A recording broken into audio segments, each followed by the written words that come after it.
నిన్నటి రోజున లలితా సహస్రనామ స్తోత్రం గురించి ప్రసంగాన్ని ప్రారంభం చేసి ఉన్నాం. లలితా సహస్రనామ స్తోత్రం వ్యాసప్రోక్తం కాదు, అది సాక్షాత్తుగా లలితాదేవి యొక్క అనుగ్రహం చేత, ఆమె యొక్క ఆజ్ఞ చేత వసిన్యాది దేవతలు పలికితే ఆ స్తోత్రం ప్రచారంలోకి వచ్చిందని, అమ్మవారే ఈ నామాల్ని ఎవరు అనుసంధానం చేస్తారో, ఎవరు ప్రతిరోజు ఈ లలితా సహస్రనామ స్తోత్రాన్ని చదువుతుంటారో వారి యందు నాకు ప్రీతి కలిగి వారికి సంబంధించిన సమస్తమైనటువంటి యోగక్షేమములను నేనే విచారణ చేస్తాను అని అమ్మవారు ఆనాడు ప్రతిన పూనిందని. కాబట్టి కలియుగంలో మనకి లలితా సహస్రనామం వంటి సహస్రనామ స్తోత్రం లభించడం కేవలం భగవంతుని యొక్క నిర్హేతుక కృపాకటాక్ష వీక్షణము తప్ప అన్యము కాదని, ఇది తల్లి యొక్క పూర్ణానుగ్రహముగా మనకి అందినటువంటి స్తోత్రరాజమని మీకు విజ్ఞాపన చేసి ఉన్నాను. మీరు ఒక విషయాన్ని ఆలోచించండి. నామము అంటే పేరు.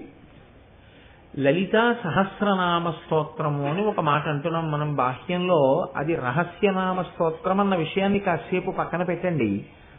లలితా సహస్రనామ స్తోత్రము అని అవసరం అవుతుందా?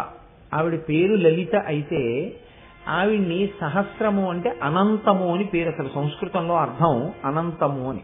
అనంతము అంటే లెక్క పెట్టలేనన్ని. సహస్రశీర్షవదన సహస్రాక్షి సహస్రపాత్ అంటే ఖచ్చితంగా లెక్క పెట్టడానికి 1000 తలకాయలు ఉన్నది అని కాదు దాని అర్థం. అనంతమైన తలలు కలిగినది అని. అనంతమైన నామములు ఎందుకు ఉండాలి?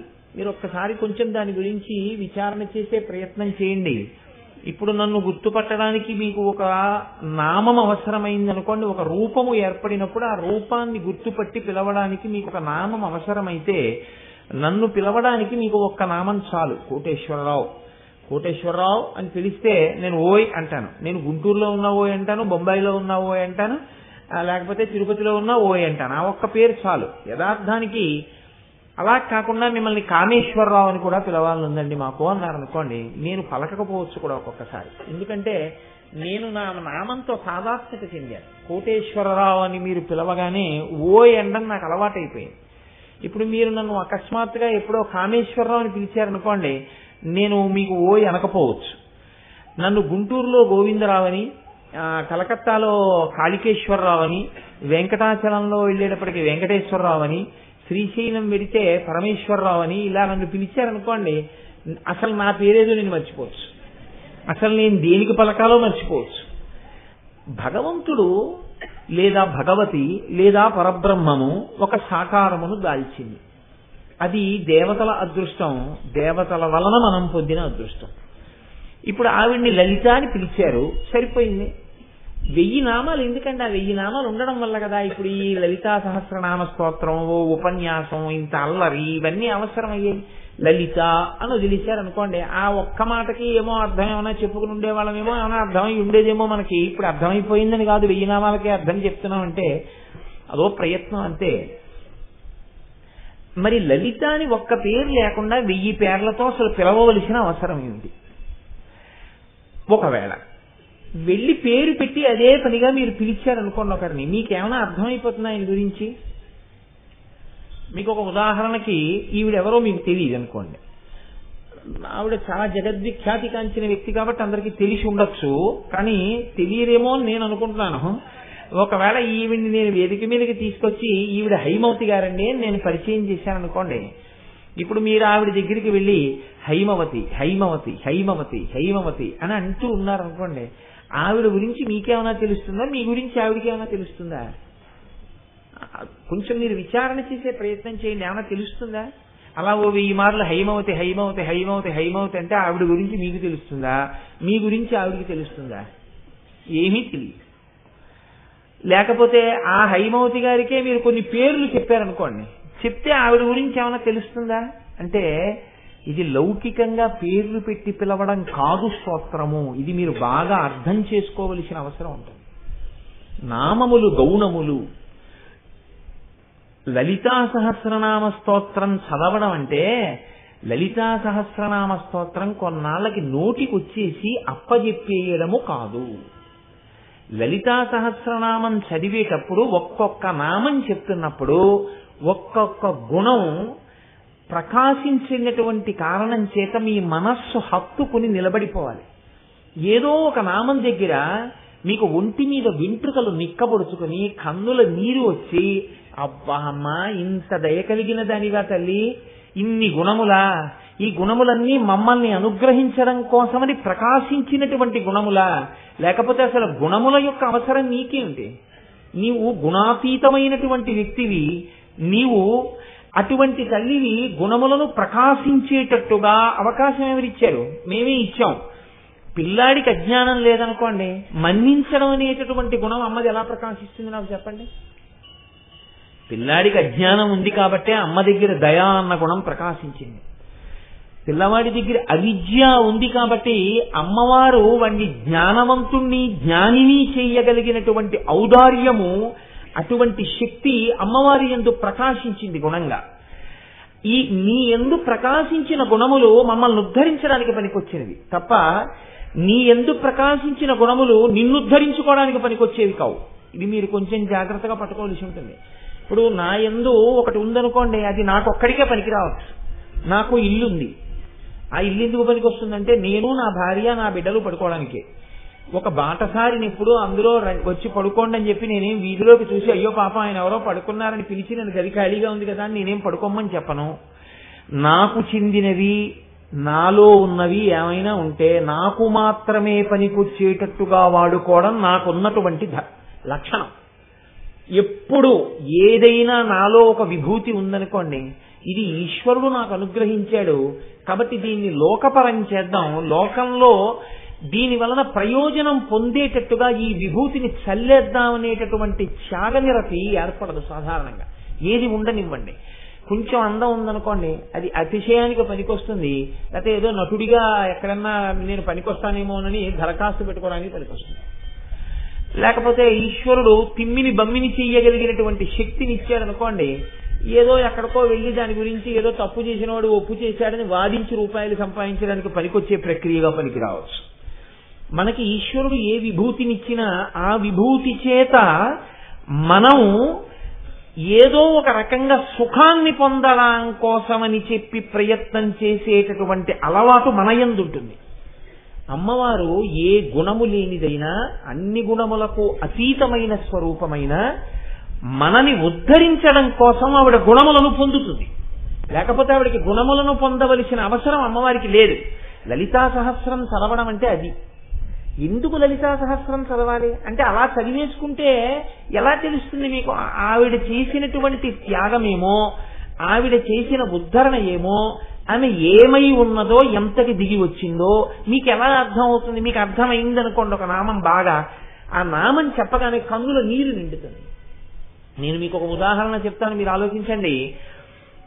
నా తల్లి, నన్ను కన్న తల్లి, నా తమ్ముడి దగ్గర నేను ఎక్కడికో, అమ్మా నేను కొన్నాళ్ళు ఒక 6 నెలల పాటు ట్రైనింగ్కి వెళ్ళిపోతున్నాను ఢిల్లీ, అందుకని నువ్వు ఒక్కదానివి ఇంట్లో ఏముంటావు, నీ కోడలు కూడా ఉద్యోగానికి వెళ్ళిపోతూ ఉంటుంది కదా, గబుక్కుని నీకేమైనా అవసరం వస్తే పలికేవాళ్ళు ఉండరు, అందుకని నువ్వు ఎందుకైనా మంచిది తమ్ముడి దగ్గర ఒక 6 నెలలు ఉండమ్మా అని చెప్పి నేను మా అమ్మని మా తమ్ముడి దగ్గర దింపేసి ఒక ఆల్బమ్ ఒకటి పట్టుకుని నేను ఢిల్లీ వెళ్ళిపోయి ఒక 4 నెలలు పోయిన తర్వాత ఆ ఆల్బమ్ తిప్పి చూస్తున్నాను అనుకోండి, వంట చేస్తున్న మా అమ్మ ఫోటోయో, లేకపోతే నాకు దృష్టి తీస్తున్న మా అమ్మ ఫోటోయో, అంటే నువ్వు దృష్టి తగిలేంత అందగాడిగా అనుకోకండి, అమ్మ గుణం గురించి చెప్పడానికి చెప్తున్నాను నేనంతే.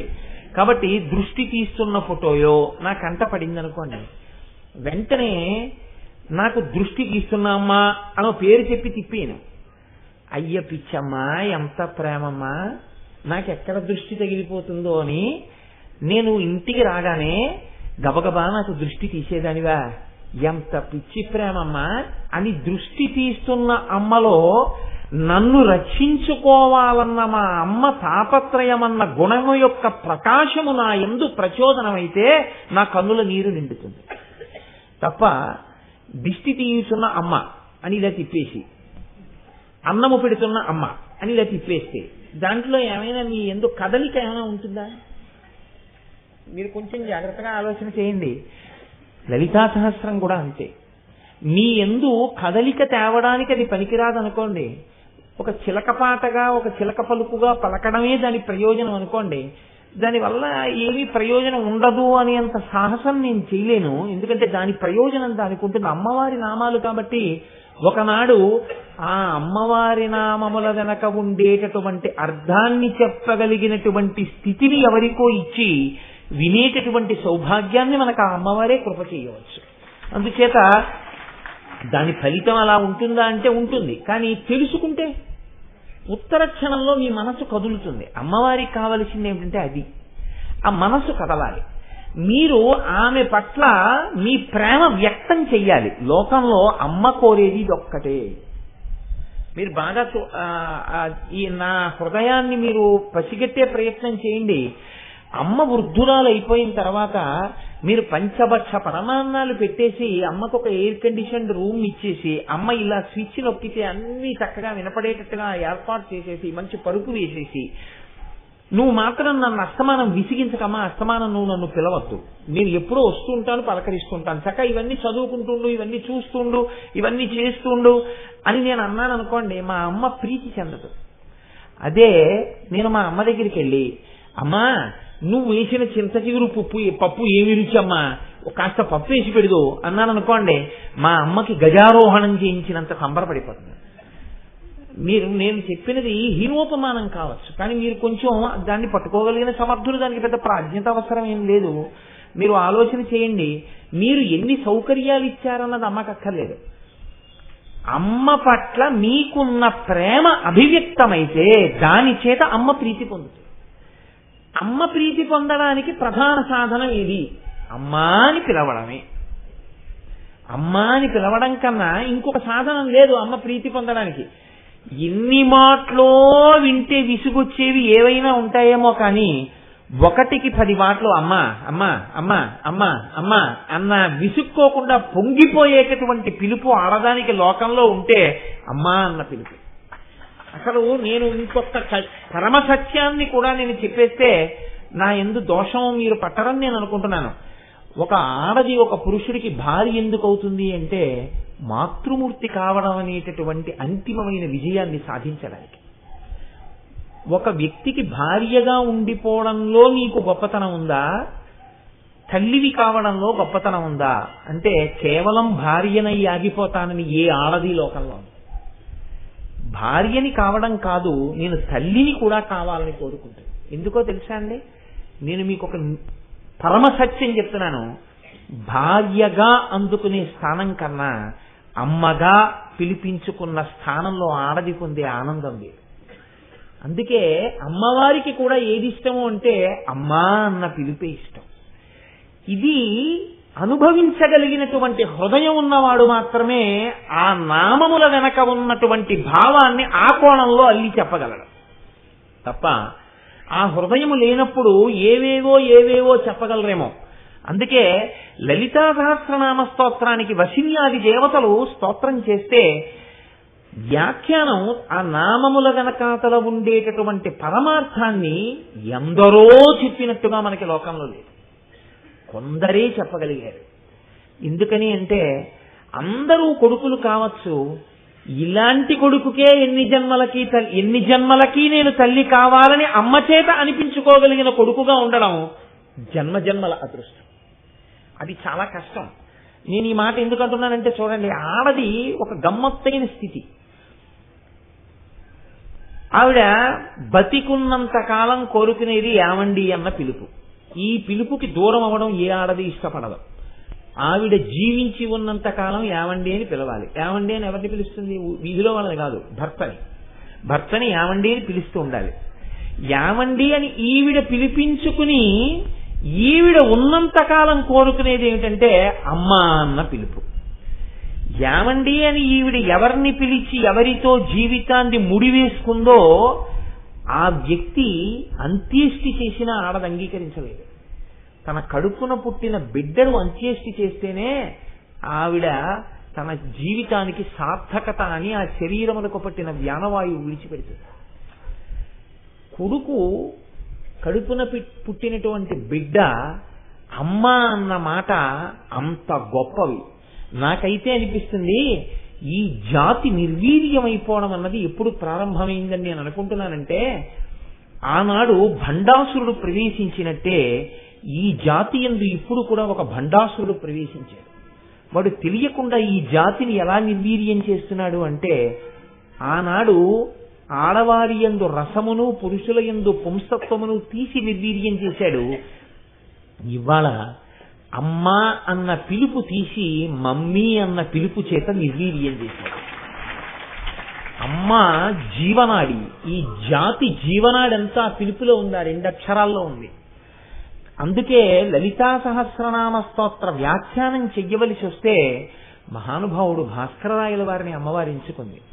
నేను ఈ పునాది ఎందుకు చెప్పవలసి వచ్చింది అంటే, ఆ చెప్పినటువంటి అర్థం మన మనస్సుని పట్టుకోగలిగింది అనుకోండి. ఒక్క నామానికి ఎన్నేసి అర్థాలు ఉంటాయో. మా అమ్మని చూపించి ఈవిడ మా అమ్మ అన్నాను అనుకోండి, ఇంకో రకంగా కూడా వ్యాఖ్యానం చెప్పు అంటే, నీ మొహం ఇచ్చా ఇంకో రకం వ్యాఖ్యానం ఏంటంటారు. ఈవిడ మా అమ్మ అంతే. కానీ శ్రీమాతాని వశిన్యాది దేవతలంటే బహుభంగిమల చెప్పగలిగారు పెద్దలు. ఎలా చెప్పగలిగారు అంటే, అమ్మవారే మళ్ళీ వాళ్ళల్లోకి వెళ్ళి చెప్పిన వాళ్ళకన్నా చెప్పిన వాళ్ళ హృదయంలో ఎన్ని రకాల భావాలున్నాయో 1000 నామాలకి అన్ని భావాల్ని బయటికి తీయించింది. ఒక్కరి చేత కాదు, ఇప్పటికీ అలా అనుగ్రహిస్తూనే ఉంది అందరినో ఆ తల్లి. కనుక చూడండి, భాస్కరరాయల వారు అంతటి ఖ్యాతి పొందారు. అంతటి మహాత్ముడై లలితా సహస్రనామ స్తోత్రమునకు వ్యాఖ్యానమనందించి సౌభాగ్య భాస్కరం అన్న పేరుతో దాన్ని లోకానికి అందించారు అంటే ఆయన కారణజన్ముడై ఉండాలి. భాస్కరరాయల వారి గురించి నేను ప్రస్తావన చేయకుండా లలితా సహస్రనామ స్తోత్ర వ్యాఖ్యానం 4 మాటలేవో నామాలకి చెప్పుకుంటూ నేను వెళ్ళాను అనుకోండి, ఖచ్చితంగా నేను ఒక దోషం చేసిన వాడిని అవుతాను. అందుకే చెప్పిన మహాపురుషుల గురించి ప్రస్తావన చెయ్యవలసి ఉంటుంది. కడుపున పుట్టిన బిడ్డ యొక్క కీర్తికి అమ్మ సంతోషించినట్టు భాస్కరరాయల వారి గురించి చెప్పుకున్నటువంటి ప్రాంతంలో అమ్మవారు ఆనంద తాండవం చేస్తుంది. అందుకే నేను ఇవాళ భాస్కరరాయల వారి గురించి 4 మాటలు చెప్పి లలితా సహస్రనామ స్తోత్రంలోకి వెళ్ళాలి అని, రేపటి రోజున భాస్కరరాయల వారి గురించి 4 మాటలు చెప్తాను అని మీతో విజ్ఞాపన చేయడానికి కారణం. పూర్వకాలంలో మన దక్షిణ భారతదేశంలోని విశ్వామిత్ర గోత్రోద్భవుడైనటువంటి గంభీరరాయల వారనేటటువంటి ఒక మహాత్ముడు ఉండేవారు. ఆయన భార్య పేరు కోనాంబ. అసలు విచిత్రం ఏమిటంటే, లలితాదేవి ఉపాసన దక్షిణ భారతదేశంలోనే ఎక్కువగా ఉంది అనిపిస్తుంటుంది. ఎందుకంటే లలితాపీఠము అని ఒకటి ఉంది ఉత్తర భారతంలో. మనం యాత్రకు వెళ్ళినప్పుడు నాతో వచ్చిన వాళ్ళు చూశారు కూడా. అక్కడ లలితాపీఠం అన్న పీఠం ఉన్నా ఎందుచేతనో కానీ పెద్ద ప్రచారం లేదు. బీహార్లో, బెంగాల్లో కాళీ ఉపాసన ఎక్కువ. అలాగే మీరు ఇంకొంచెం గయా మొదలైనటువంటి ప్రాంతాలకు వెళితే ఇతరమైనటువంటి పేర్లతో అమ్మవారి ఉపాసన ఉంది. లలితోపాసన దక్షిణ భారతదేశంలో ఎక్కువగా కనపడుతుంది. లేదు ఉత్తర భారతదేశంలో అని నేను అనను, కానీ ప్రకటంగా కనపడేది దక్షిణ భారతదేశంలో కనపడుతుంది. దక్షిణ భారతదేశంలోని జన్మించినటువంటి వారు గంభీరరాయల వారు. వారి భార్య పేరు కోనాంబ. ఆ దంపతులకి మన భాగ్యనగరంలోనే ఒక పిల్లవాడు జన్మించాడు. ఆయనకి చిన్నతనంలో వాళ్ళు ఉంచినటువంటి పేరు బాలభాస్కరరాయలు అని ఉంచారు. ఆ బాలభాస్కరరాయలకి తండ్రి గారు గొప్ప ఉపాసనా తత్పరుడు, అమ్మవారిని నమ్ముకుని ఉన్నటువంటి వాడు. చాలా చిన్న వయస్సులోనే వాగ్దేవతా మంత్రాన్ని ఆయనకి ఉపదేశం చేశారు. ఆ ఉపదేశం ఇది ఇవాళ రోజున లోకంలో ఏమైపోయిందంటే, ఇది కలిపురుషుడి యొక్క ప్రభావం అని నేను అనుకుంటున్నాను. ఎంత చిత్రంగా తయారైందంటే, ప్రతి మంత్రం యొక్క శక్తి ఏమిటి అన్నది అనుభవైక వేద్యం అవుతుంది, కానీ ప్రకటనలకి అందేది కాదు. అది ఎప్పుడు లోపల అనుభవించవలసి ఉంటుంది మంత్రం యొక్క శక్తిని. ఇవాళ ఏమైపోయిందంటే, మంత్రాలు ఎందుకు అనేటటువంటి స్థితి పెరిగిపోయింది. కానీ నేను మీకు ఒక పరమ సత్యం చెప్తున్నాను. నేను చాలా కాలం క్రితం ఒకానొక క్షేత్రంలో ఒక ఆయన తన కుమారుడికి అక్షరాభ్యాసం చేయడానికి వచ్చి ఒక గదిలో కూర్చుని హయగ్రీవ మంత్రోపాసన తదేకంగా చేస్తున్నారు. ఆయన ఒక్క భోజనం చేయడానికి మాత్రం మధ్యాహ్నం వేళ బయటికి వచ్చి కొంతసేపు విశ్రాంతి తీసుకుని స్నానం చేసి సంధ్యావందనం చేసుకుని మళ్ళీ హయగ్రీవ మంత్రోపాసన చేస్తుండేవారు. నేను వారిని గమనించి నేను ఏ ప్రాంతానికి వెళ్లి వారిని దర్శనం చేశానో ఆ ప్రాంతానికి చెందినటువంటి ఒక పెద్ద ఆయన్ని అడిగాను, ఎందుకండి ఇలా చేస్తున్నారు అని అడిగాను.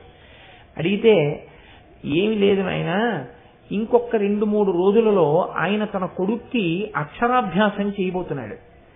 తాను అక్షరాభ్యాసం చెయ్యడానికి ముందే తన అటువంటి శక్తిని పొంది వాడి చెయ్యి పట్టుకుని బియ్యంలో అక్షరాభ్యాసం చేయిస్తే ఆ పిల్లవాడు అటువంటి శక్తిని పొందాలని హయగ్రీవ మంత్రోపాసన చేస్తున్నాడు అన్నారు. మీరు నమ్మండి నమ్మపోండి, ఆ పిల్లవాడు ఇవ్వాల ఆయన హయగ్రీవ మంత్రోపాసన చేసి అక్షరాభ్యాసం చేసిన పిల్లవాడు ఎవరున్నాడో ఆ పిల్లవాడు ఇవాళ దేదీప్యమానమై వాడు వేదములు చదువుకుని పెద్ద పెద్ద పీఠాధిపతులు కూడా వాణ్ణి చూసి పొంగిపోయేటటువంటి స్థితికి ఆ పిల్లవాడు చేరుతున్నాడు. ఇది నేను దగ్గరగా ఒక 12 సంవత్సరాల క్రితం చూసినటువంటి సందర్భం. ఇప్పటికీ ఆ శక్తి ఉంది. చిన్నతనంలో గంభీరరాయల వారు భాస్కరరాయల వారికి ఆ వాగ్దేవతా మంత్రాన్ని ఆయనకి అందించారు. అది ఆ మంత్రాన్ని ఉపదేశం చేసినటువంటి వేళా విశేషం. ఆ మంత్రాన్ని పిల్లవాడు అంత భక్తి శ్రద్ధలతో అనుష్ఠానం చేశాడు. ఆ అనుష్ఠించినటువంటి కారణం చేత అపారమైనటువంటి వాగ్వైభవాన్ని పొందాడు. వేదాంగములను చదువుకున్నాడు, మంచి జ్ఞాని అయ్యాడు. ఆయనకి అమ్మవారే గురుమండల రూపిణి ఒక చక్కటి గురువుని కూడా తల్లి అందించింది. ఆ గురువు నృసింహయజ్వ అని పేరు కలిగినటువంటి ఒక గురువు ఆయనకి లభించారు. ఆ గురువు గారి దగ్గర చక్కగా విద్యాభ్యాసం చేసి అన్ని తెలుసుకున్నాడు. ప్రకాశానందనాథ అనబడేటటువంటి దీక్షానామం కలిగినటువంటి శివదత్త శుక్ల అనబడేటటువంటి ఒక మహాపురుషుడు ఆయనకి దీక్షా స్వీకారం చేయించారు. ఆయన ఉత్తర భారతదేశంలో మహారాష్ట్రలో ఆయనకి ఎందరో శిష్యులు ఉండేవారు. ఆయన ఎప్పుడూ మహారాష్ట్ర దగ్గర నుంచి దక్షిణ భారతదేశంలో కావేరీ నది వరకు పర్యటన చేస్తూ ఉండేవారు. ఎందరో శిష్యులు కలిగినటువంటి వారు భాస్కరరాయల వారు. ఇంతటి మహాపురుషుడు ఒకసారి ఒక చిత్రమైనటువంటి సంఘటన జరిగింది. శివాజీ మనవడి పేరు షాహురాజు. ఆ షాహురాజు దగ్గర సేనానాయకుడిగా ఉన్నటువంటి వాడు చంద్రసేన జాధవుడు. ఆ చంద్రసేన జాధవుడికి బిడ్డలు లేరు. ఆయన భాస్కరరాయల వారి యొక్క శిష్యుడు. ఒకనాడు భాస్కరరాయల వారు ఆయన రాజ్యానికి వస్తే ఆయన వెళ్లి భాస్కరరాయల వారి కాళ్ల మీద పడి నాకు బిడ్డలు లేరు అని పరితాపం చెందాడు. భాస్కరరాయల వారు అనుగ్రహించారు. నీకు తొందరలో కొడుకు పుడతాడు అని ఆశీర్వచనం చేసి భాస్కరరాయల వారు మళ్ళీ దక్షిణ దేశం వెళ్ళిపోయారు. ఆయన యొక్క ఆశీర్వచన ప్రభావం ఆ చంద్రసేన జాధవుని యొక్క భార్య గర్భవతి అయింది. ఆ తల్లికి నెలలు నిండుతున్నాయి. నిండుతుండగా దక్షిణ భారతదేశంలో భాస్కరరాయల వారి దగ్గర ఉపదేశం తీసుకుని శ్రీశైల భ్రమరాంబిక అనుగ్రహాన్ని పొంది వాక్సిద్ధిని పొందినటువంటి ఒక మహానుభావుడు నారాయణ దేవుడు అనబడేటటువంటి భాస్కరరాయల వారి శిష్యుడు ఈ చంద్రసేన జాధవుడు ఉన్నటువంటి ప్రాంతానికి వచ్చాడు. కొద్దిగా గురువులతో ప్రవర్తించకూడనటువంటి తెంపరితనంతో ప్రవర్తించాడు చంద్రసేన జాధవుడు. ఆయన దగ్గరికి వెళ్లి నారాయణ దేవుడి దగ్గరికి నా భార్య గర్భవతిగా ఉంది, నాకు పుత్ర సంతానం కలుగుతుందా పుత్రికా సంతానం కలుగుతుందా అని అడిగాడు. అలవోకగా నారాయణ దేవుడు అన్నాడు నీకు పుత్రికా సంతానం కలుగుతుంది అన్నాడు. వెంటనే చంద్రసేన జాధవుడు అన్నాడు నా గురువులు భాస్కరరాయల వారు, ఈ వచ్చినటువంటి నారాయణ దేవుడి గురువు గారు కూడా భాస్కరరాయల వారని తెలియదు ఆయనకి. మా గురువు గారు భాస్కరరాయల వారు నాకు పుత్ర సంతానం కలుగుతుందని చెప్పారు, మీరు పుత్రికా సంతానం కలుగుతుందంటున్నారు, ఏది నిజమన్నారు. ధూర్తుడా ఎంత పని చేశావురా, భాస్కరరాయల వారు మా గురువు గారు, వారు ఒక మాట అన్న తర్వాత జరగవలసింది. గురుభక్తి అంటే అలా ఉంటుంది. అందుకే గురువు యందు భక్తి కలిగిన శిష్యుడి దగ్గర ఆ గురువుని నిందించి మాట్లాడకూడదు.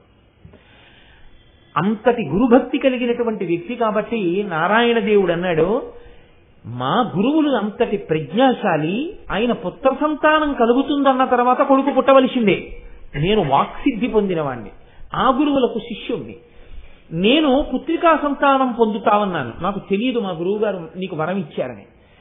తెంపరితనంతో నా గురువు చెప్పిన మాట మీద విశ్వాసంతో బతకకుండా నా చేత ఈ మాట చెప్పించావు కనుక నీకు పుత్రుడు కాక పుత్రికా కాక నపుంసక సంతానము జన్మించుగాక అని ఆయన వెళ్ళిపోయాడు.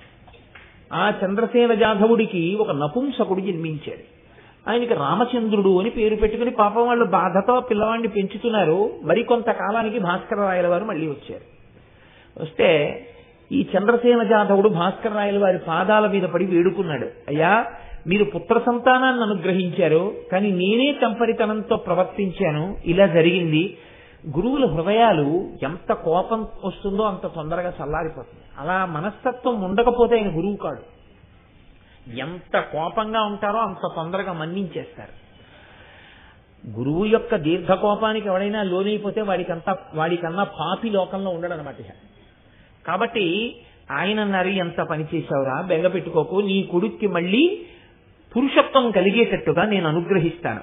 నేను సూర్యనారాయణమూర్తిని ఉపాసన చేస్తాను దక్షిణ భారతదేశానికి వెళ్ళి అని ఆయన మహానుభావుడు కర్ణాటక దేశంలో కృష్ణానది ప్రవహిస్తున్నటువంటి ఒక ప్రాంతానికి వెళ్ళి విశేషమైనటువంటి ఎండాకాలంలో దూరంగా ఒక పర్ణశాలని నిర్మాణం చేసుకుని ప్రతిరోజు కూడా తృచ విధానంతో అర్ఘ్యప్రదానం చేస్తూ సూర్యనారాయణమూర్తిని ఉపాసన చేసేవారు. రోజు కృష్ణానది వరకు నడిచి వెళ్లి వెనక్కి వచ్చి పడుకుంటే శిష్యులు ఒక రోజున భాస్కరరాయల వారి కాళ్ళు ఒత్తుతున్నారు. ఒత్తుతూ పాదముల వంక చూస్తే ఇంతంత బొబ్బలు ఎక్కున్నాయి. గురువుగారు, ఇంత దూరం మీరు రోజు కృష్ణానది దగ్గరికి వెళ్లి వెనక్కి వస్తున్నారు, మీ పాదములు బొబ్బలెక్కిపోయాయి. ఇది గురువు యొక్క అనుగ్రహం అంటే. తనకేమొస్తుంది, గురువుకు వచ్చేదేం లేదు. తన్ని నమ్ముకున్న శిష్యుడు చంపరితనంతో ప్రవర్తించినా ఉద్ధరించడానికి భాస్కరరాయల వారు పడిన శ్రమ. పర్ణశాల తీసుకెళ్లి కృష్ణానది ఒడ్డున వేసుకుందాం అన్నారు. అంటే ఆయన పడుకుని అన్నారు, ఒరే మన పర్ణశాల కృష్ణానది ఒడ్డున వేద్దామన్నారు కానీ కృష్ణానదిని పర్ణశాల దగ్గరికి తెద్దామని మీరు ఎందుకు అనలేదురా అన్నారు. అంటే శిష్యులు తెల్లబోయి, కృష్ణానది పర్ణశాల దగ్గరికి ఎలా వస్తుంది గురువు గారు అని అనలేదు. ఎందుకు అనలేదు? గురువు గారి మీద నమ్మకం అటువంటి. రేపటి నుంచి మీరు బెంగ పెట్టుకుంటున్నారు కాబట్టి నేను కృష్ణానదికి వెళ్ళను, కృష్ణానదిని ఇక్కడికి పిలుస్తానన్నారు. ఉదయం లేచి సంధ్యావందనం చేసి సూర్యనారాయణమూర్తిని పిలిచారు. మహానుభావుల యొక్క ఉపాసన బలం సూర్యనారాయణమూర్తి నడిచొచ్చి ఎదురుకుండా నిలబడ్డాడు. ఏం కావాలి భాస్కరరాయల వారు అన్నాడు. కృష్ణానదిని దారి మళ్లించి ఇలా పంపు అన్నారు. ఆయన అన్నారు, ప్రతి యుగమునకు సృష్టి ప్రారంభములో నదీనదములు ఎలా ప్రవహించాలనేటటువంటి దాన్ని చతుర్ముఖ బ్రహ్మగారు నిర్ణయం చేస్తారు. నదీనదములు అలాగే పెడతాయి. వాటి దారి మళ్లించకూడదు, మహాపాపం. కాబట్టి నేను ఆ పని చెయ్యకూడదు, ఇప్పుడు వాటిని నేను దారి మళ్లించను అన్నారు. వెంటనే భాస్కరరాయల వారు అన్నారు, నేను ఉపాసన చేసి నిన్ను పిలిస్తే వచ్చి నిలబడి నా కోరిక తీర్చకపోతే లోకంలో ఇక నీకు ఆరాధన లేకుండా నేను నిన్ను శపించి నీ ఉపాసన శాస్త్రములన్నింటినీ కూడా నశించిపోయేటట్టు చేస్తానన్నారు. ఇది భక్తుల యొక్క గొప్పతనం, ఇది సనాతన ధర్మం యొక్క వైభవం. ఎవరు గజగజలాడిపోయారో తెలుసా అండి? లోకములకంతటికి వెలుతురిచ్చే సూర్యనారాయణమూర్తికి చెమటలు పట్టాయి. భాస్కరరాయల వారు, మీరంతా ఆగ్రహించకండి, కృష్ణానది ఎందుకు రావాలి మీ పర్ణశాల ముందుకి? మీరు నాకు అర్ఘ్య విధానంతో ఉపాసన చేస్తే ఆ రామచంద్రుడికి పుంస్తవాన్ని ప్రసాదించడానికి. అసలు మీరు అదేమీ చేయకుండా నేను ఆ పిల్లవాడిని పురుషుడిగా చేస్తాను, మీరు శాంతి పొందండి అన్నారు. ఆయన అన్నారు, నేను బెచ్చగాన్ని కాదు నువ్వు ఇస్తే తీసుకోవడానికి, నాకు శాస్త్రం తెలుసు, నేను ఉపాసన చేస్తాను, ఈశ్వరుడు లొంగవలసిందే, నువ్వు లొంగి నాకు కోరిక ఇవ్వాలి. నువ్వు భగవంతుడవని దయామయుడవని నమ్మి నిన్ను ప్రార్థించాను కృష్ణానదిని ఇలా పంపమని. అలా నువ్వు పంపకపోతే నీవు దయామయుడవు కాదు కనుక నీ ఉపాసన శాస్త్రాల్ని భంగం చేస్తానన్నారు. సూర్యనారాయణమూర్తి చూశాడు భాస్కరరాయల వారు, చూసి అన్నాడు, తప్పకుండా కృష్ణానది దారి మళ్లించేస్తాను, కానీ శాశ్వతంగా అలా ఉండకూడదు. మీరు శరీరంతో ఉన్నంత కాలం మాత్రం ఈ కృష్ణానది మీ పర్ణశాల ముందు నుంచి వెడుతుంది. ఎవరైనా లోకంలో శరీరం విడిచిపెట్టవలసిందే, కాబట్టి శరీరం విడిచిపెట్టేసిన తర్వాత మాత్రం కృష్ణానది యథాపూర్వకంగా ప్రవహిస్తుంది అని అనుమతిచ్చారు.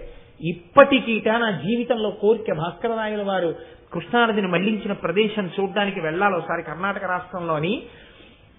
ఆ ప్రాంతంలో ఇప్పటికీ కృష్ణానది ప్రవహించినటువంటి ఇసుక మేకలవి ఇప్పటికీ సాక్ష్యంగా ఉంటాయి. అక్కడ అగ్రహారాల కింద జమీందారులు ఇచ్చేస్తే చింత తోటలతో ఉన్నవి బ్రాహ్మణులకు ఇచ్చారు, మీరు అమ్ముకుంటే పురుగులు పుడతాయని, నాకు ఇప్పటికే అంతట పురుగులు పుడతాయి అమ్మబోతే చింతకాయల్లో. అది భాస్కర రాయల వారంటే అంతటి మహానుభావుడు. ఆయన సూర్యనారాయణమూర్తిని ఆరాధన చేసి రామచంద్రుడికి పుంస్త్వాన్ని కటాక్షించారు. అంతటి మహానుభావుడు లలితా సహస్రనామ స్తోత్రానికి వ్యాఖ్యానం చెయ్యాలి అని అమ్మవారిని నిర్దేశించింది. దీని గురించి లోకంలో ఒక చిత్రమైనటువంటి విషయం ఒకటి ప్రచారంలో ఉంది. అప్పటికి ముందు భాస్కర రాయల వారికి ఎక్కడో ఎవరి దగ్గర కొద్దిగా బాకీ ఉండేదని అమ్మవారు భాస్కర రాయల వారిని లలితా సహస్రానికి వ్యాఖ్యానం రాయమంటే, అమ్మా రుణగ్రస్తుడైన వాడు వ్యాఖ్యానం ఎలా చేస్తాడమ్మా, నాకు రుణం ఉంది అని భాస్కర రాయల వారు అన్నారని, మరునాడు సంధ్యావందనం చేసుకోవడానికి వారు వెళ్ళేటప్పటికీ ఆ రుణం తీర్చేసి అమ్మవారు ఆయన రాసిచ్చిన కాగితం తెచ్చి అక్కడ పెట్టేసిందని, అప్పుడు లలితా సహస్రనామ స్తోత్రానికి వ్యాఖ్యానం చేయడం భాస్కర రాయల వారు ప్రారంభం చేశారని అంటారు లోకంలో.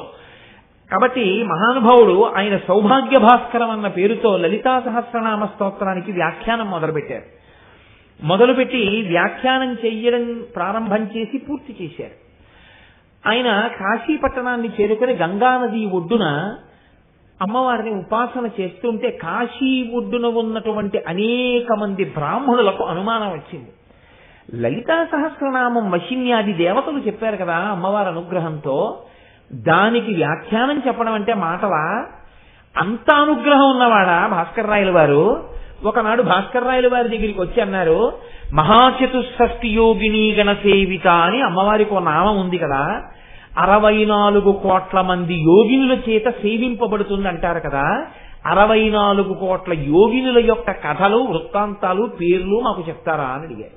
మీరు లలితా సహస్రానికి వ్యాఖ్యానం చేశారంటున్నారు కదా, మీకు తెలుసా చెప్పండి అన్నారు. భాస్కర రాయల వారు అన్నారు, ఏ భక్తుడైనా అంతేనండి, పలికిడిది భగవతమట పలికించు విభుండు రామభద్రుండట. నేను చెప్తున్నానన్నవాడికి అయితే బెంగ, అమ్మవారు చెప్పిస్తోందన్నవాడికి బెంగ ఏమిటి? కాబట్టి ఆయన అన్నారు, తప్పకుండా మీకు 64 కోట్ల యోగినుల చరిత్రలు కదా కావాలి, సాయంకాలం మీ అగ్ని కార్యాలు పూర్తి చేసుకుని గంగ ఒడ్డుకొచ్చి కూర్చోండి చెప్తానన్నారు. వాళ్ళకి ఒక గురువు గారు ఉండేవారు, కుంకుమానంద స్వాముల వారు. ఆయనకి వెళ్ళి చెప్పారు, ఇవాళ 64 కోట్ల మంది యొక్క చరిత్ర చెప్తాట మహానుభావుడని. అంటే ఆయన అన్నారు, రే అమ్మవారు రా భాస్కర రాయల వారు అంటే ఏమనుకుంటున్నావో, అమ్మవారి చేత అనుగ్రహింపబడిన వ్యక్తి అమ్మవారే, ఆయన చెప్పేస్తాడు జాగ్రత్త అన్నారు. మీరు ఏమనుకుంటున్నారో అంటే సరేనన్నారు. వీళ్ళందరూ వెళ్ళి కూర్చున్నారు. కూర్చుంటే భాస్కర రాయల వారు ఒక్కరే కూర్చుని ఉన్నారు. చెప్తారా అన్నారు. చెప్తాను, మీ అగ్ని కార్యాలు సంధ్యావందనం అన్నీ అయిపోయాయా? అయిపోయాయి. అయితే అందరూ కళ్ళు మూసుకుని వినడం ప్రారంభం చేయండి, మొదలు పెడుతున్నానన్నారు. వీళ్ళందరూ కళ్ళు మూసుకుని వినడం ప్రారంభించారు. ఒకేసారి ఇన్ని కోట్ల గొంతుకలతో యోగినుల యొక్క చరిత్రలు వినపడుతున్నాయి. వినపడుతుంటే వీళ్ళందరూ తెల్లబోయి కంగారు పడి కుంకుమానంద స్వామి వారి దగ్గరికి, గురువు గారి దగ్గరికి పరిగెత్తారు. పరిగెత్తి, గురువుగారు ఏకకాలంలో మాకు ఆకాశంలో ఇన్ని కోట్ల మంది యోగినులు నిలబడి వాళ్ళ చరిత్ర వాళ్ళు చెప్తున్నారు, ఇది ఎలా సంభవం అయిందని అడిగారు. ఆయన అన్నారు, మీరు ఎవరిని అడిగారు చెప్పమని అన్నారు. భాస్కర రాయల వారిని అడిగామన్నారు. మీకు చెప్పానా, అమ్మవారి అనుగ్రహం పొందినవాడు అమ్మవారి అయిన, ఇప్పుడు మీ కళ్ళు తుడుస్తాను చూడండి అని ఆయన తన చేతులతో తన శిష్యుల కళ్ళు తుడిచి ఇప్పుడు చూడండి సరిగ్గా అన్నారు. వాళ్ళు భాస్కర రాయల వారి వంక చూస్తే భాస్కర రాయల వారి కుడిభుజం మీద లలితాదేవి, ఎడంభుజం మీద శ్యామలాదేవి కూర్చుని ఉండగా అమ్మవారిని ఇద్దరిని ఆయన వహించి కూర్చునుంటే 64 కోట్ల మంది యోగినులు పైనుంచి అమ్మవారికి నమస్కారం చేస్తూ చరిత్ర చెప్పుకుంటున్న సందర్భం. కాశీపట్టణం ఆకాశ వీధిలో కొన్ని వేల మంది ఆ రోజున దర్శనం చేశారు. అది భాస్కర రాయల వారు. ఇది జరిగిన తరువాతే భాస్కర రాయల వారు వారణాసిలో విశ్వేశ్వరుడి దేవాలయంలోంచి మనం బయటికి రాగానే ఎదురుగుండా అన్నపూర్ణమ్మ దేవస్థానం ఉంటుంది. అన్నపూర్ణమ్మ దేవాలయంలోకి వెళ్ళగానే కుడి చేతి పక్కకి తిరిగితే ఎత్తైన అరుగు ఉంటుంది.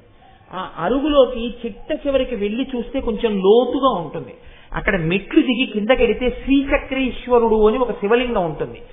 ఆ శ్రీచక్రేశ్వరుడు అన్న శివలింగం ఈ సందర్భం జరిగిన తరువాత, లలితా సహస్రనామ స్తోత్ర వ్యాఖ్యానం పూర్తయిన తరువాత భాస్కర రాయల వారు ప్రతిష్ఠ చేసినటువంటి శివలింగం. నేను కాశీ వెళ్ళినప్పుడు నాతో వచ్చిన వాళ్ళందరినీ ప్రత్యేకం ఆ శివలింగం దగ్గరికి తీసుకెళ్లి ఈ విషయం చెప్పి పొంగిపోయి ఆనందపడిపోయి ఆ శివలింగం మీద 4 తుమ్మి పూలు వేసి పరవశించిపోతుంటాం. కాబట్టి అంతటి మహానుభావుడు భాస్కరరాయల వారంటే, కాబట్టి మహాచతుష్షష్ఠి యోగిని గణసేవిత అన్న నామానికి వ్యాఖ్యానం ఆ యోగినుల చేతే చెప్పించగలిగినంతటి ప్రజ్ఞావంతుడు భాస్కరరాయల వారంటే. అంతటి మహాపురుషుడు చేసినది సౌభాగ్య భాస్కరం. ఆ సౌభాగ్య భాస్కరాన్ని ఆధారం చేసుకునే 4 మాటలు అమ్మవారు పలికించినవి ఏవైనా ఉంటే సాహసం చేసి 4 మాటలు మీకు విజ్ఞాపన చేసే ప్రయత్నం చేస్తున్నాను. కాబట్టి అమ్మవారి యొక్క లలితా సహస్రనామ స్తోత్రాన్ని ప్రారంభం చేస్తూ వసిన్యాది దేవతలు అంటారు. వసిన్యాది దేవతలనండి, తదనంతరము గ్రంథస్థము చేసిన వ్యాస భగవానుడనండి. వసిన్యాది దేవతలు ప్రారంభం చేస్తూ శ్రీమాత అంటూ ప్రారంభం చేశారు. మొట్టమొదటి నామం శ్రీమాత. నేను మీకు నిన్నటి నుంచి ఎన్నో ప్రసంగాల్లో దీని గురించి అనుసంధానం చేస్తూనే ఉంటాను. అమ్మకి నిజమైన గౌరవం అమ్మా అని పిలవడం చేతనే శ్రీమాత, ఓ గౌరవనీయమైన అమ్మ, మంగళప్రదమైన అమ్మ అని పిలుస్తూ, మీరు చూడండి లోకంలో అమ్మ అన్న మాటకి పరిచయం లేదు. ఇది మీరు బాగా గుర్తుపట్టవలసినటువంటి విషయం. అమ్మ నాన్నగారిని పరిచయం చేస్తుంది. ఈయన మీ నాన్నగారు, నాన్నగారండి అనాలి. అమ్మ నువ్వు అన్నట్లే పిల్లాడు ఏమంటాడంటే నాన్న నువ్వు అంటాడు. అంటే అమ్మ అంటుంది తప్పు. అమ్మ నువ్వు అనొచ్చు, నాన్న నువ్వు అనకూడదు. నాన్నగారండి మీరు అనాలి. అలాగే అంటే వీడేం చేస్తాడు, కొన్నాళ్ళు పోయిన తర్వాత తండ్రి సుశీల ఇలా రా అంటాడు. వీడు కూడా సుశీల ఇలా రా అంటాడు. అప్పుడు తండ్రి పిలిచి అంటాడు తప్పు, నేను సుశీల ఇలా రా అంటాను, నువ్వు అమ్మ ఇలా రా అనాలంట. లోకం అంతటినీ అమ్మ పరిచయం చేస్తుంది, అమ్మని ఎవ్వరూ పరిచయం చేయరు. అమ్మకి పరిచయం లేదు, అమ్మ పరిచయం చెయ్యబడుతుంది. అసలు అమ్మయే ఈ లోకానికి మీకు ఉన్నటువంటి ఏకైకమైన అనుసంధానము. అమ్మతో అనుసంధానం ఎక్కడ మొదలు అని అడిగారు. నాభిగొట్టంతో మొదలు. అమ్మ కడుపులో పడుకున్నప్పుడు నాభిగొట్టంతో ప్రారంభమైనటువంటి అనుబంధం అది తెగిపోవచ్చు బయటికి వచ్చాక, కానీ హృదయ సంబంధం మాత్రం అలాగే ఉండిపోతుంది.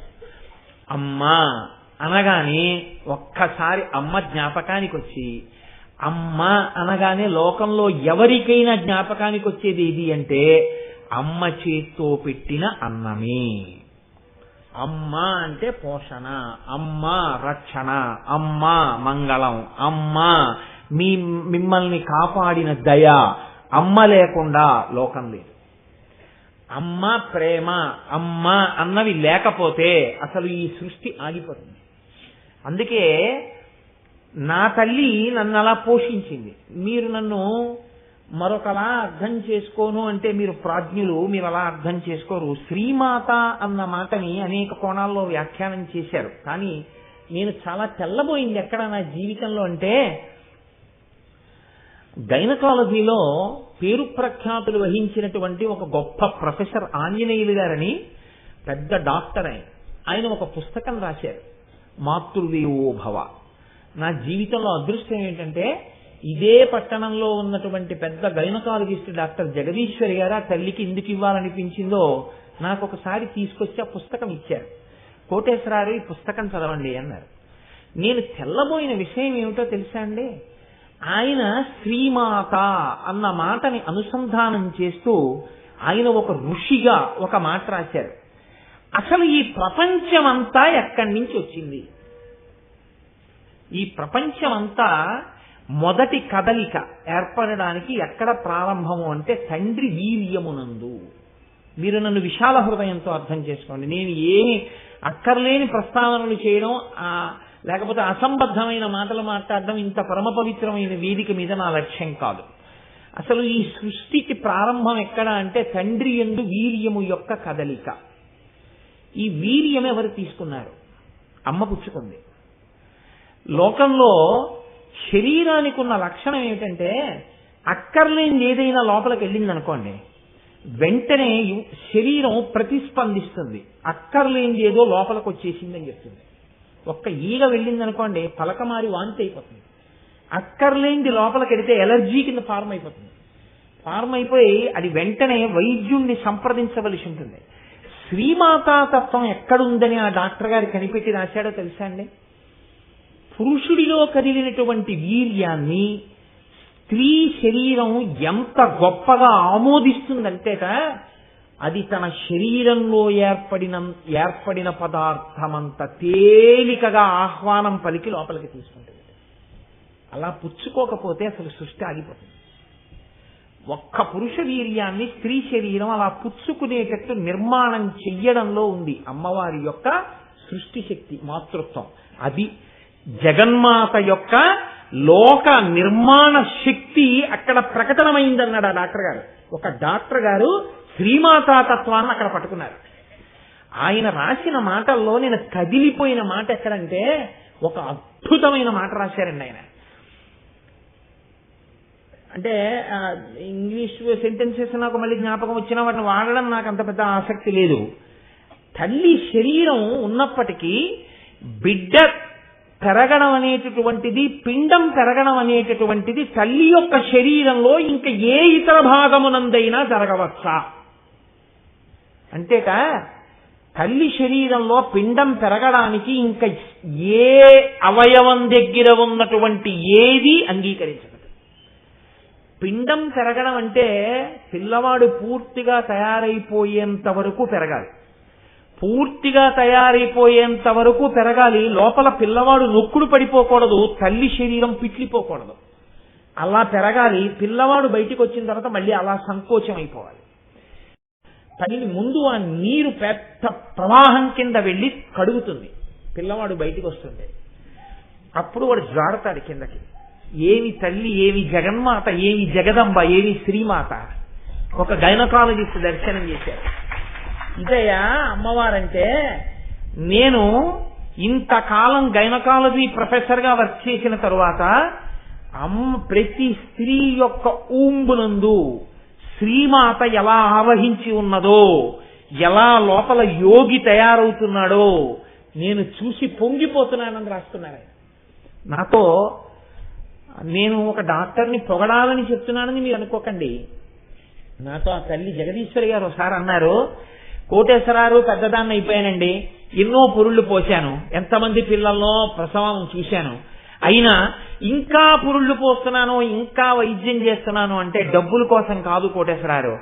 ఏమిటో తెలుసా అండి, నాకున్న గొప్ప శక్తి 9 నెలలు అమ్మ కడుపులో ఊపిరి పోసుకున్నటువంటి యోగి బయటికి వచ్చినప్పుడు ఆ అమ్మ కూడా చూడక ముందు వాణ్ణి చూసే భాగ్యం నాకొక్కదానికి.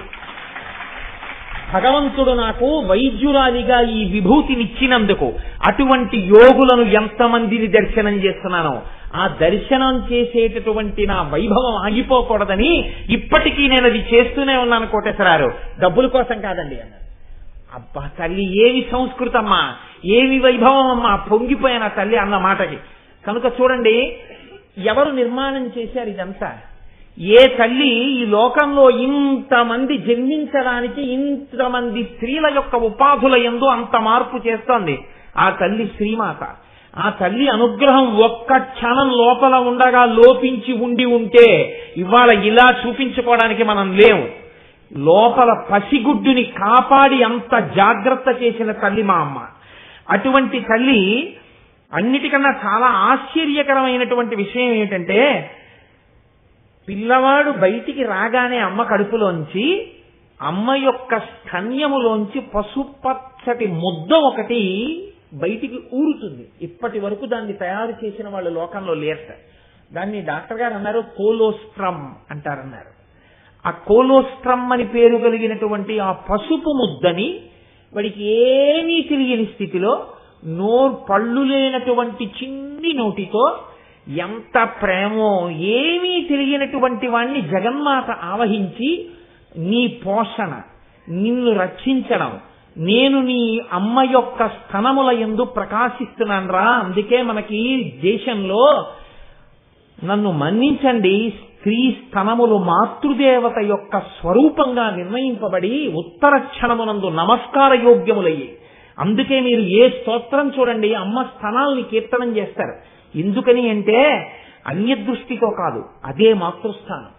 ఆ మాతృస్థానమును సప్పరించి ఉండి ఉండకపోతే ఈ పెదవులు, ఆనాడు మా అమ్మ స్తన్యము నుంచి ఊడినటువంటి కోలోస్ట్రం నేను మింగి ఉండి ఉండకపోతే ఇవాళ కోటేశ్వరరావు అనబడేటటువంటి ఇంత పెద్ద ఉపాధి ఉండేది కాదు. అది సప్పరించగానే ఉపాధికి కావలసిన బలం వచ్చేస్తుంది. విటమిన్ ఏ, విటమిన్ కే లోపలికి వెళ్ళిపోతాయిట. లోపల ఉన్న ఊపిరితిత్తులు, జీర్ణాశయం అన్నీ పనిచేస్తాయిట. కడుపులో ఉండగా నల్లటి మలం గడ్డల కింద పెరుగుతుందిట. అది బయటికి పంపడం ఎవ్వరి సాధ్యం కాదు. ఆ కోలోస్ట్రం మింగగానే తేలికగా పిల్లవాడు నల్లటి మలాన్ని విసర్జించేసి శరీరంలో ఉన్న మలినాలన్నీ వెళ్ళిపోతాయిట. వాడికి ఏమీ తెలియకుండానే అమ్మ స్తన్యాన్ని మొట్టమొదట చప్పరించినది మొదలు అంతే. వాడికి అమ్మ ఆ భావన నిలబడిపోయి అమ్మ పక్కలో, అమ్మ కడుపులో దూరిపోయి పడుకోవడంలో, అమ్మా నాకు 104 జ్వరం వచ్చిందమ్మా అని చెప్పుకోవడం చేత కాకపోయినా ఆ తల్లి కడుపు ఇలా తగిలితే, గుండెలు తగిలితే ఆనాడు ఆ పసితనంలో అనుభవించినటువంటి భద్రత ఎక్కడుంది నాకు చెప్పండి? ఇన్ని కోట్లు సంపాదించి లేని భద్రత ఆనాడు కన్ను తెరవడం చేత కాని రోజుల్లో అమ్మ కడుపు, గుండెలు తగిలితే పరవశించిపోయినటువంటి ఆ పసి హృదయంలో ఉంది. దానికి స్తోత్రం చేయడం చేత కాకలేదు. లేకపోతే నిజంగా అమ్మ మీద ఎన్ని స్తోత్రాలు చేసేసి ఉండేవారో కవులందరూ, ఎన్ని స్తోత్రాలు చేసేసి ఉండేవారో పిల్లలందరూ. అందుకే అటువంటి అమ్మతనం ఎక్కడుందో అదంతా శ్రీమాతా తత్వమే. ఇది మనుష్యుల యందు కాదండి. ఆశ్చర్యం ఎక్కడుంటుందంటే, నేను ఒక్కొక్కసారి మా బాల్కనీలో నిలబడి చూస్తూ ఉంటాను. ఒక పంది 15 పిల్లలు 20 పిల్లల్ని కంటుంది. అది నడిచి వెళ్ళిపోతూ ఉంటుంది. వెళ్ళిపోతూ పెంట కుప్పలో పారేసినటువంటి వ్యర్థ పదార్థాల్ని, పిల్లలు రోడ్ల పక్కన విసర్జించినటువంటి మలాన్ని తింటూ ఉంటుంది. తిని అది పాలుగా మార్చి తన పిల్లలకి ఇస్తుంది. ఇంటింటి పంది పిల్లలు అది పెంట తింటుంది. ఇవి నడిచి వెళ్ళిపోతున్నటువంటి అమ్మ ఇంతమంది పిల్లల్ని కంటుందనుకుందో ఏమో నా తల్లి. అన్ని పితుకులు ఉంటాయి దానికి. ఏదో పెద్ద దీపావళి పండగ నాడు పెట్టిన దీపాల తోరణంలాగా ఇన్ని పితుకుల్ని ఇన్ని పంది పిల్లలు చప్పరించి తాగేస్తుంటాయి. ఇన్ని పాలు చేయడానికి అందరూ విసుక్కుంటున్నా అది మాత్రం పెంట కుప్పల్లో ఉన్న పెంట తిని అది పాలిస్తుంది. చిత్రం ఏంటంటే, నేను మార్నింగ్ వాక్ వెళ్ళొచ్చి చూస్తూ ఉంటాను. చిన్న కుక్క పిల్ల తరిగితే పెద్ద పంది పరిగెడుతుంది. పిల్లలున్న పంది పెద్ద కుక్క అటుగా వెడుతుంటే ధైర్యంగా నిలబడి దాని మీద తిరగబడుతుంది. ఎక్కడి నుంచి వచ్చింది ఆ బలం? అంటే పిల్లల్ని కుక్క ఎత్తుకుపోతుందేమో అని దాని ఆరాటం. ఎంత బెంగో ఆ పిల్లల్ని కాపాడుకోవాలని. అది పంది కావచ్చండి, అది కుక్క కావచ్చు, అది పిల్లి కావచ్చు, కానీ దాని పిల్లల్ని అది రక్షించుకునేంత వరకు ఎవరు నేర్పారు? ఎవరు పరిచయం చేశారు? ఇది నీ పిల్లలు నువ్వు పాలి అని ఎవరు నేర్పారు? అంతే, దాని శరీరం నుంచి పాలు స్రవించాయి. ఇది శ్రీమాత. ఎక్కడ ఉంది శ్రీమాత అని చెప్తారు? శ్రీమాత అన్న మాట లలితా సహస్రనామ స్తోత్రం నేనంటాను. ఈ ఒక్క నామం చాలదా మీ హృదయం పరవశించిపోవడానికి? అమ్మవారి వంక చూసి శ్రీమాత అని పిలవడానికి భయం ఎందుకు? ఏమిటో ఉపాసన ఏమిటి? అమ్మవారిని ఉపాసన చేస్తే అదైపోతుంది, ఇదైపోతుంది, ఇలా చెయ్యాలి, ఇలా నైవేద్యం పెట్టాలి. ఎవరు చెప్పారు? నువ్వు ఏ నైవేద్యం పెడితే మీ అమ్మ నీకు పాలిచ్చింది? నువ్వు మీ అమ్మ పాలు తాగావా? నువ్వు నైవేద్యం పెడితే మీ అమ్మ నిన్ను రక్షించిందా? ఎవ్వరికీ లేనన్ని భయంకరమైన విషయాలు అమ్మవారి ఉపాసనలో మీరు ఎందుకు చెప్తారు? చేతకాని మాటలు చెప్పి పిల్లల్ని, భక్తుల్ని పాడు చేయకూడదు. అమ్మని అమ్మగా చూడడం వస్తే అమ్మవారంత గొప్పది లోకంలో లేదు. అమ్మయే అమ్మవారు. మీరు అమ్మగా అమ్మవారిని చూడండి, అమ్మతనం అంతటితో మిమ్మల్ని ఆవిడ రక్షిస్తుంది. అమ్మని మగవాడిగా చూస్తేనే దోషం. నేను మగవాణ్ణి అన్న భావనతో అమ్మని చూస్తే ఏ అమ్మ క్షమించదు. అమ్మవారైనా అంతే. మీరు కొడుకుగా నిలబడి నమస్కారం చేయండి, మిమ్మల్ని ఆదుకోవడానికి అమ్మ ఎప్పుడూ సిద్ధం. మన వేదం మనకేం నేర్పింది అంటే మాతృదేవో భవ. ముందు నమస్కారం అమ్మకే. ఎందుకని? సృష్టికర్త ఆవిడ. నీకు గర్భాలయం ఆవిడిచ్చింది. బయటికి వచ్చిన తర్వాత పాలు పట్టింది సృష్టికర్త, స్థితికర్త, ప్రళయకర్త. ఆవిడ నిద్ర పుచ్చింది మిమ్మల్ని. నిద్ర స్వల్పకాలిక లయం. కాబట్టి సృష్టికర్త, స్థితికర్త, ప్రళయకర్త ముగ్గురు అమ్మలో ఉన్నారు కనుక అమ్మయే మొదటి దైవం. కాబట్టి మాతృదేవో భవ. అమ్మ కన్నా గొప్ప గురువు లోకంలో ఉండడు. నేను చదివిన పుస్తకం మీరందరూ వీలైతే బాగా చదువుకున్న వాళ్ళు కాబట్టి ఆ పుస్తకం ఎప్పుడైనా చదవండి. నేను ఆ పుస్తకం మీద ఎన్ని ప్రసంగాలు చేయగలుగుతాను. మీరు అందులో ఆయన ఒక చాప్టర్ రాశారండి ప్రత్యేకంగా. అందులో ఆయన ఒక మాట రాశారు. భారతీయ పురాణాల్లో నారదుడు వచ్చి ప్రహ్లాదుడు కడుపులో ఉండగా లీలావతికి విష్ణుతత్వం చెప్తే లోపల ఊ కొట్టాడంటే ఏదో అంటారు. పరమసత్యం అని రాశారు. పరమసత్యం. అమ్మ కడుపుతో ఉన్న దగ్గర నుంచి ఏది వింటుందో పిల్లలు అటువంటి వాళ్లే పుడతారు. అమ్మ కడుపుతో ఉన్న దగ్గర నుంచి ఎటువంటివి తింటుందో అటువంటి వాళ్లే పుడతారు. అమ్మ కడుపుతో ఉన్న దగ్గర నుంచి ఏవి చూస్తుందో అటువంటి వాళ్లే పుడతారు.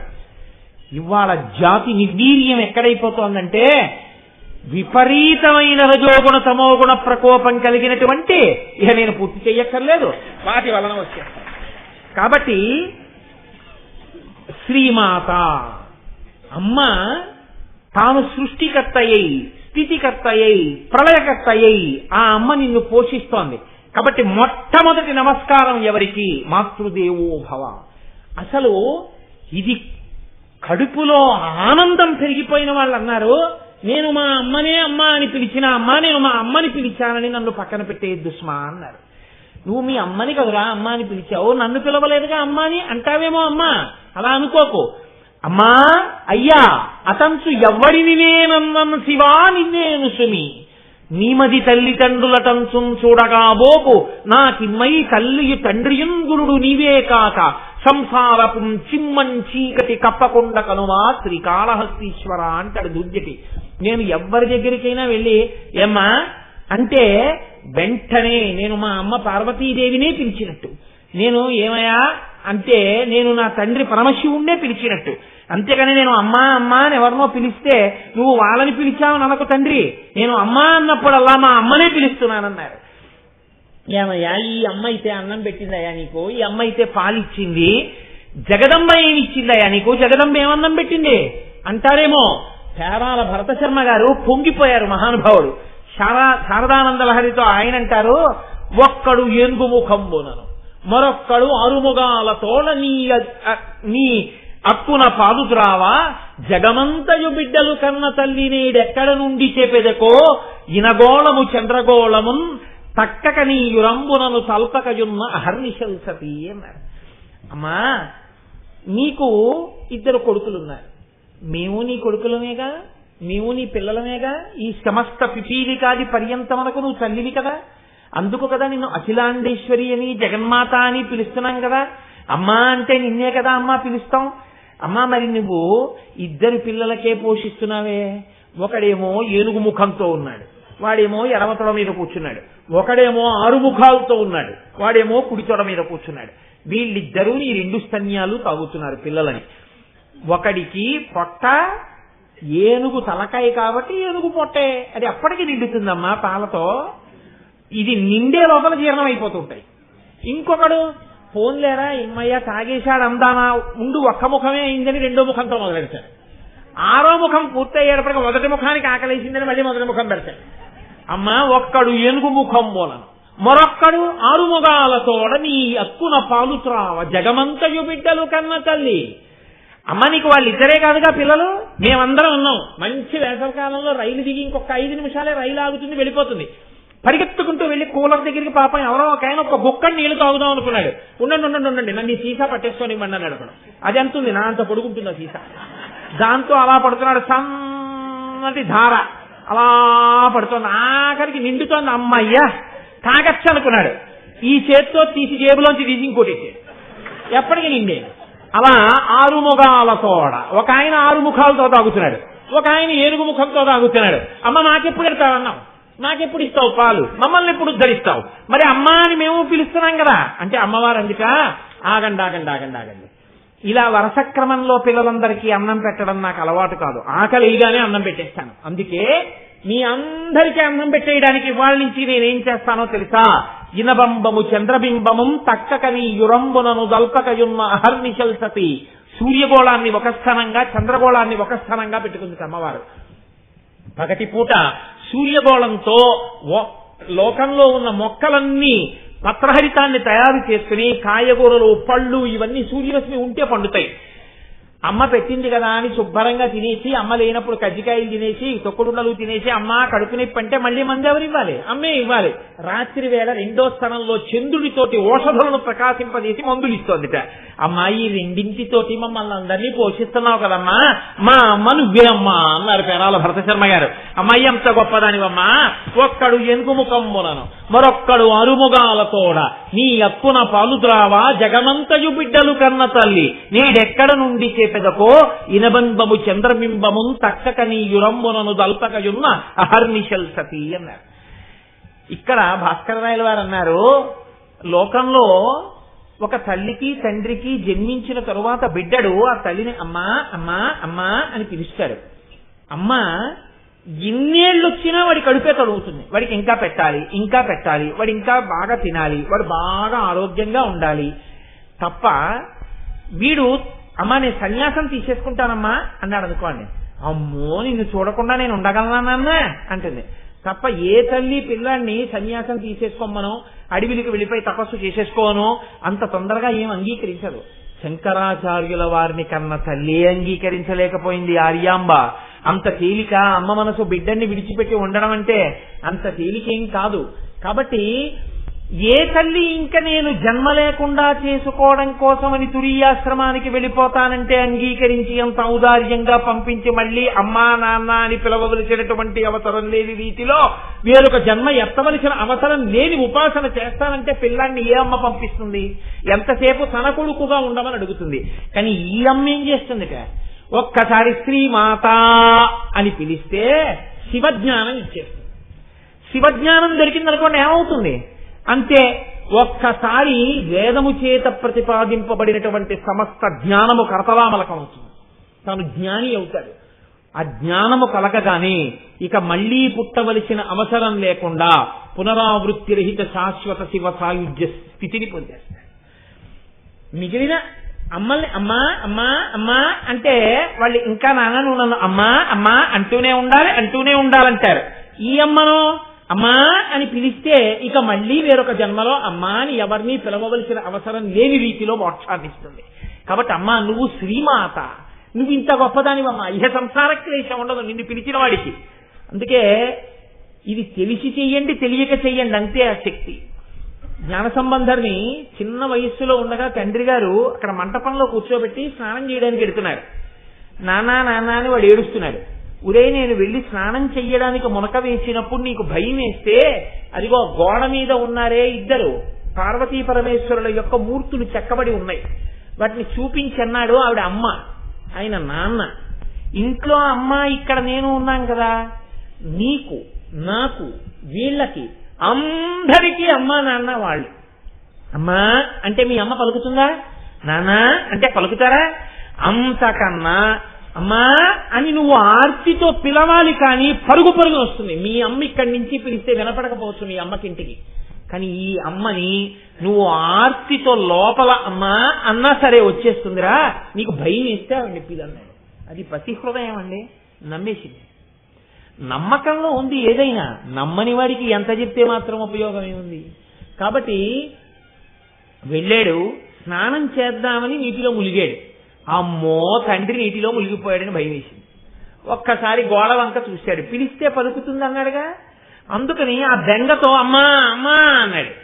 అంతే, పరమశివుడు అన్నాడు అమ్మా అమ్మా నమ్మి పిలిస్తే కూర్చుంటావే లేరా అని చెయ్యట్టు తీసుకొచ్చాడు. ఇద్దరు వచ్చేశారు. ఈ పిల్లాడు చూసి అమ్మా అమ్మా అమ్మా అని ఏడుస్తున్నాడు తండ్రి కోసం. పరమశివుడు అన్నాడు అమ్మా అమ్మా అని ఏడిచిన పిల్లాడు నోటితో చెప్పుకోవడం రాని పిల్లాడు ఏం చేస్తుంది అమ్మా, వెంటనే పాలు ఇవ్వాలి, వాడు బెంగ తీరడానికి పాలి అన్నాడు. ఆవిడంది ఏమిటో చాలా తేలిగ్గా చెప్పేస్తున్నారు పాలిమ్మని, నేను పాలిస్తే మీ జ్ఞానం వస్తుందండి ఆవిడ. నా జ్ఞానమే వచ్చిందో నీ జ్ఞానమే వచ్చిందో, వాడు అమ్మా అన్నాడు ఏడిచాడు, ఇచ్చే అదే అమ్మతనం అన్నాడు. నాకు ఉందా అమ్మతనం అంది ఆవిడ, పాలిచ్చేసి. తండ్రి నీటిలోంచి పైకి లేచాడు, పైకి ఎక్కుతున్నాడు తువ్వాలతో తుడుచుకుని. ఇద్దరు అంతర్ధానం అయిపోయారు. పిల్లవాడి నోటి నిండా పాల చారికలున్నాయి. తండ్రి చూసి అన్నాడు, రే ఎవరి పాలు తాగెవరా దుర్మార్గుడా అన్నాడు. నాన్నగారు మీరే కదా చెప్పారు, పిలిచానండి, అమ్మ వచ్చిందండి, అమ్మ వచ్చి పాలిచ్చింది తాగాను అన్నాడు. నిజంగా అమ్మ నీకు పాలిచ్చిందిరా అన్నాడు. అవునండి అన్నాడు. ఏవి ధన్యుడివిరా అని ఎత్తుకుని గుళ్ళోకి ఎడుతున్నాడు. వాడు చిన్ని చేతులు తాళం వేస్తూ పత్తికాలు పాడడం మొదలెట్టాడు. అమ్మవారి స్తన్యము నుంచి స్రవించిన పాలు తాగాడు, అంతే జ్ఞానం వచ్చేసింది వాడికి. ఆ చిన్ని చేతులతో పత్తికాలు పాడుతూ ఇలా ఇలా తాళం వేస్తే అరిచేతులు ఎర్రబడ్డాయి. చూడలేక పార్వతీ పరమేశ్వరులు పైనుంచి బంగారు తాళాల కిందకి వదిలేరు. వాడు చిన్నప్పటి నుంచి తాళం వేస్తూ ఆఖరికి పెళ్ళవగానే భార్యతో కలిసి పరమశివుల్లో లీనమైపోయాడు జ్ఞాన సంబంధాలు. అమ్మా అని ఒక్కసారి పిలిచాడు జ్ఞాన సంబంధాలు, అంతే. మొత్తం శైవవాంగ్మయంలో 63 మంది నాయనార్లలో అత్యంత గౌరవాన్ని పొందినటువంటి పెద్ద నాయనారై జ్ఞాన సంబంధర్ అన్న పేరుతో జగద్విఖ్యాతి పొందాడు మహానుభావుడు. మీరు ఏ దేవాలయానికి వెళ్ళండి, 63 మంది నాయనార్లలో వయసులో చిన్నవాడై అంతటి పెద్దరికాన్ని పొందినవాడు జ్ఞాన సంబంధర్. వయసులో అంత పెద్దవాడై జ్ఞాన సంబంధర్ పల్లకి కూడా మోసినవాడు అప్ప. ఇద్దరిద్దరే మహానుభావులు. కాబట్టి అటువంటి జ్ఞాన సంబంధం ఒక్కసారి అమ్మా అని పిలిస్తే, ఆర్తితో నమ్మి పిలిస్తే అంతే, ఇహ మళ్ళీ జన్మలేదు, ఐక్యం అయిపోయారు. శ్రీమాత అలా పిలవగలిగితే ఇహ జన్మలేదు. కాబట్టి ఇంకా లలితా సహస్రం 999 నామాలేకండి, శ్రీమాత ఒకటి అర్థమైతే అయిపోయిందంటే ఒక్క నామం. ఇప్పుడు చెప్పండి, ఇది వ్యాఖ్యానం అంటే ఏమిటంటే, ఇది అమ్మవారు అందుకు ఎంచుకుంది భాస్కర్ రాయల వారిని. ఆ నామము వెనక ఉన్నటువంటి శక్తిని వినడం చేత మీరు శ్రీమాత అన్నప్పుడు, ఇప్పుడు కాబట్టి శ్రీమాత శ్రీ మహారాజ్ని శ్రీమతి మాతరేశ్వరి అనగలరా? శ్రీమాత అని ఆగుతారు ఒకసారి. అబ్బా ఏమమ్మా, ఓ శివాలయంలో కూర్చుని మీరు లలితా సహస్ర పారాయణం చేస్తున్నారు అనుకోండి, మీకు ఎదురుగుండా అమ్మవారు కనపడుతోంది అనుకోండి, తలంచుని శ్రీమాత శ్రీ మహారాజ్ని శ్రీమతి మాతరేశ్వరి అనగలరా కాత్యాయని గారు? శ్రీమాత అని ఆగుతారు ఒకసారి. ఆ ఆనందం జరుస్తుంది లోపల నుంచి. ఇలా రావడానికి కారణం దాని వైభవం ప్రకాశించింది హృదయంలో. కనుక అమ్మా అని పిలిస్తే చాలు, ఇక మళ్ళీ అమ్మా అని పిలవవలసిన అవసరం తీయగలిగిన తల్లి, ఇక మళ్ళీ జన్మలేనితనాన్ని ఇవ్వగలిగిన తల్లి. ఈ భావాన్ని పునికి పుచ్చుకున్నారండి అందరూ. ఎవరికి అమ్మవారి అనుగ్రహం కలిగిందో వారందరి నోటి వెంట ఇటువంటి మాటలే వచ్చాయి. మీకు నేను ఒక ఉదాహరణ చూపిస్తాను.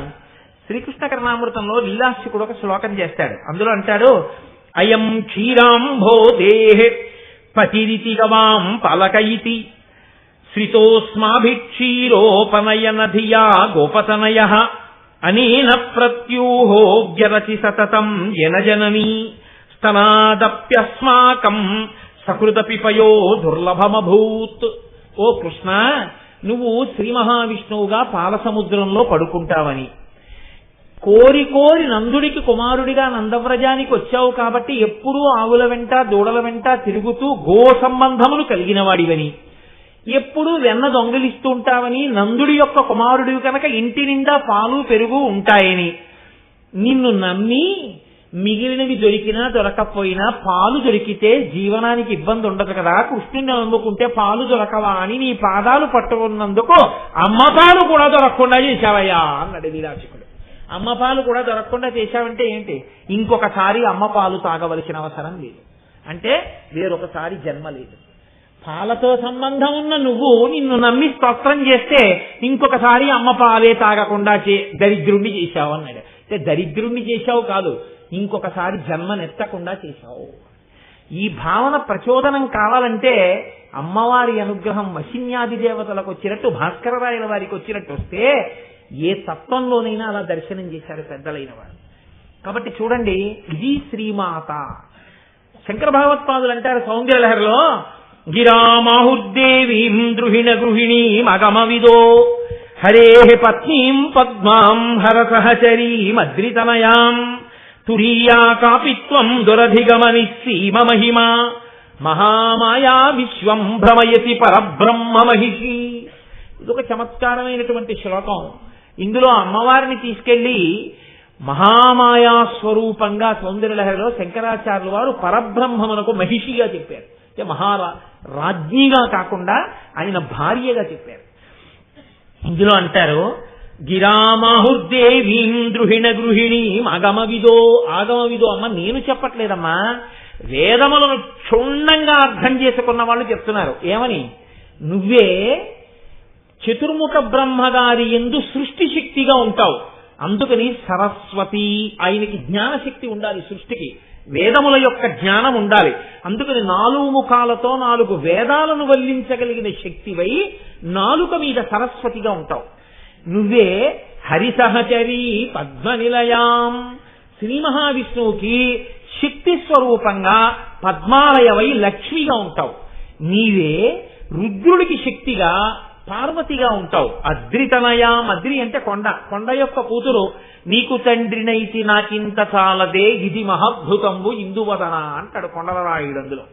కాబట్టి ఆ వీరభద్ర విజయం పోతన గారు అలా కొండకి కూతురు కాబట్టి పార్వతీదేవి, పర్వతరాజు పుత్రి పార్వతీదేవి రుద్రుడి యొక్క శక్తి.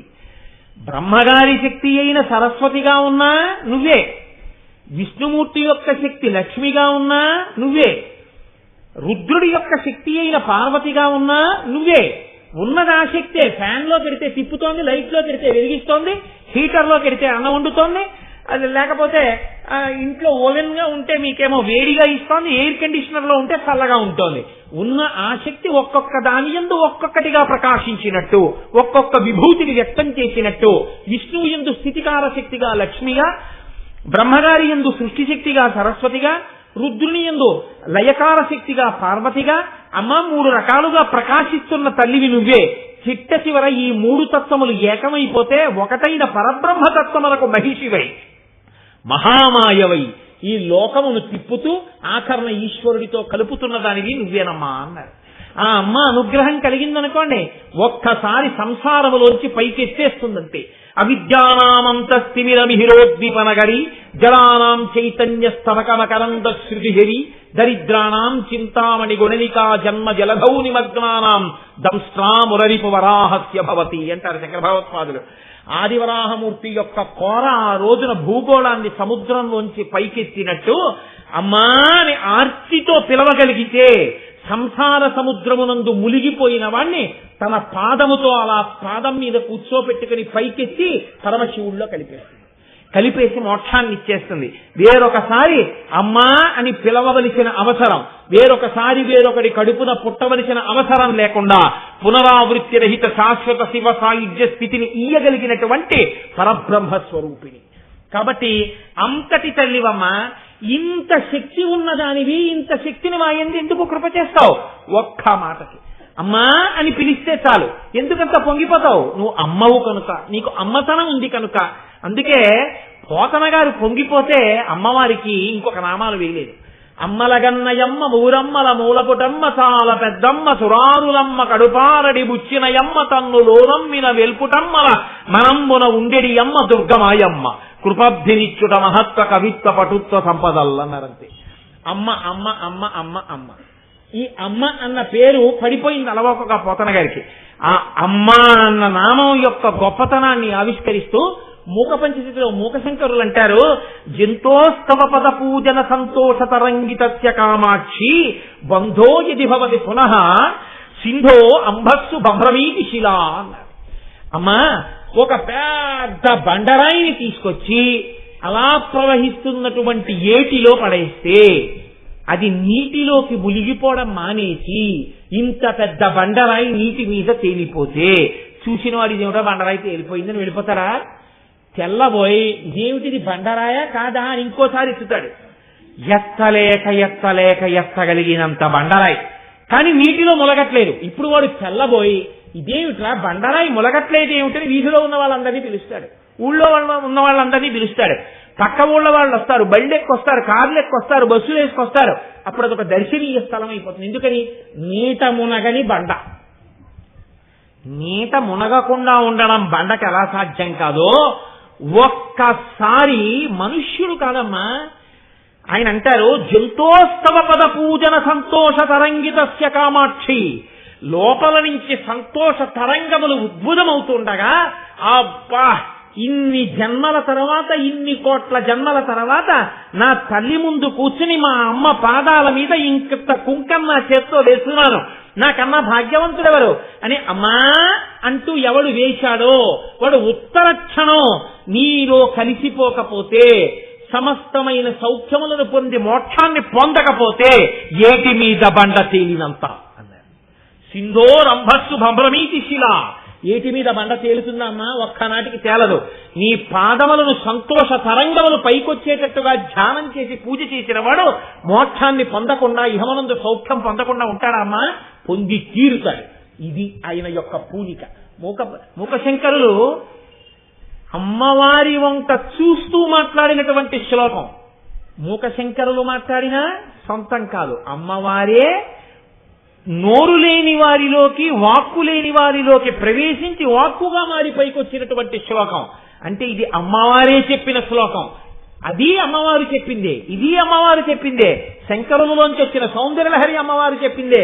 ఇన్ని అమ్మవారిలోంచి వచ్చి ఒకటికి ఒకసారి, ఒకటికి ఇంకొకసారి, ఒక పరికొకపరి వయ్యారమయ్యని అన్నమయ్య పొంగిపోయినట్టు ఇన్ని మార్లు అమ్మవారు ఒక్కసారి నీకు నోరిచ్చినందుకు నా వంక తిరిగి అమ్మా అను చాలు, నిన్ను ఏ స్థితికి ఎత్తుతానో చూడు.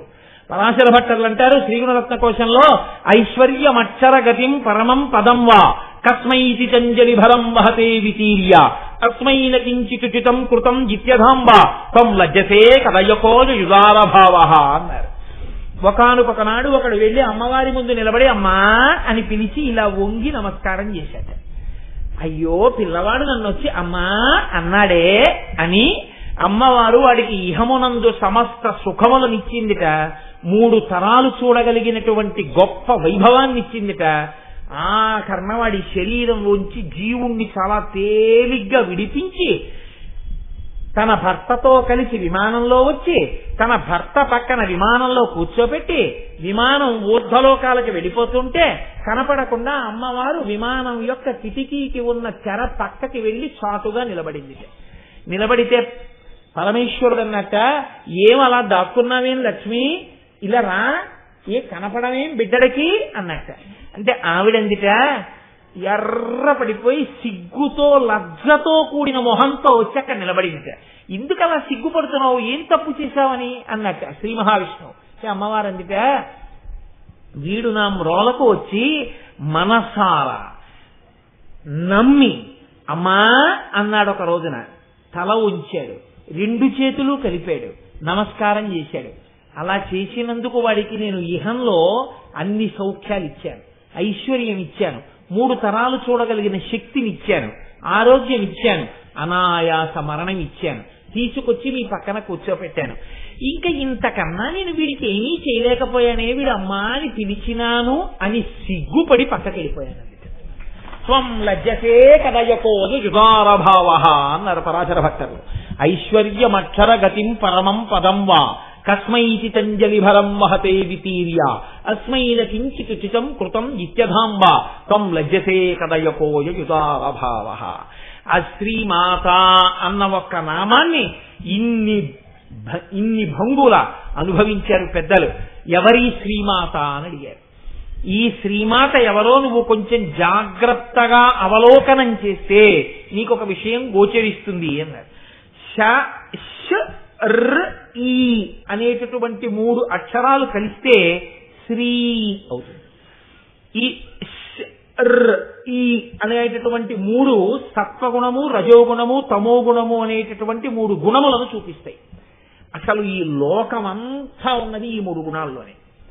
ఈ 3 గుణాలు కలిసిపోయాయి అనుకోండి, 3 గుణాలు బయటికి రాకుండా కలిసిపోయాయి అనుకోండి, కలిసిపోయి అవ్యక్తం అయిపోయి పైకి రాకుండా ఒక దాంట్లోకి వెళ్ళిపోయి ఉండిపోయాయి అనుకోండి, అప్పుడు ఎస్ ప్లస్ అర్ ప్లస్ ఈ కలిసిపోతే శ్రీ, కలిసిపోయి మాత ఆవిడలోకి వెళ్ళిపోతాయి.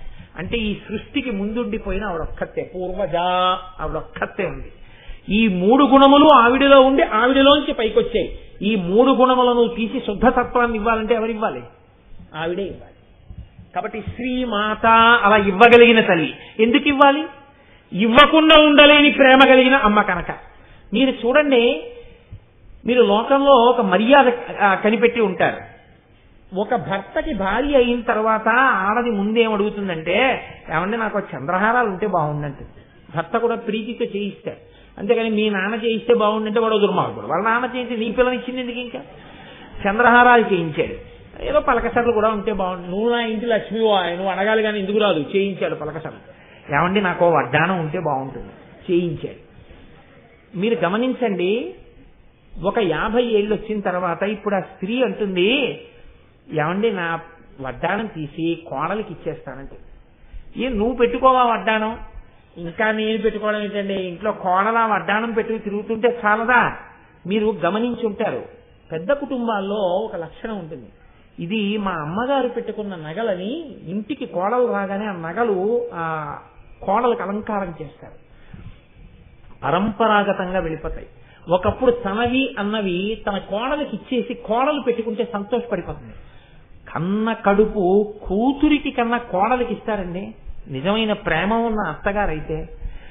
అందరూ అటువంటి వారి, నా దృష్టిలో అయితే అటువంటి సంకుచితత్వం ఉన్న అత్తగారులు ఉన్నారని నేను అనుకోను. ఎవరో తెలియక అమాయకత్వంతో ఉంటే ఉండవచ్చు. కాబట్టి అమాయకత్వం తొలగిపోతుంది, అజ్ఞానం లోపల గాఢంగా ఉండిపోతే ప్రమాదంగా. కాబట్టి చూడండి, ఇప్పుడు అసలు ఆ తత్వంలోనే ఆ లక్షణం ఉంటుంది.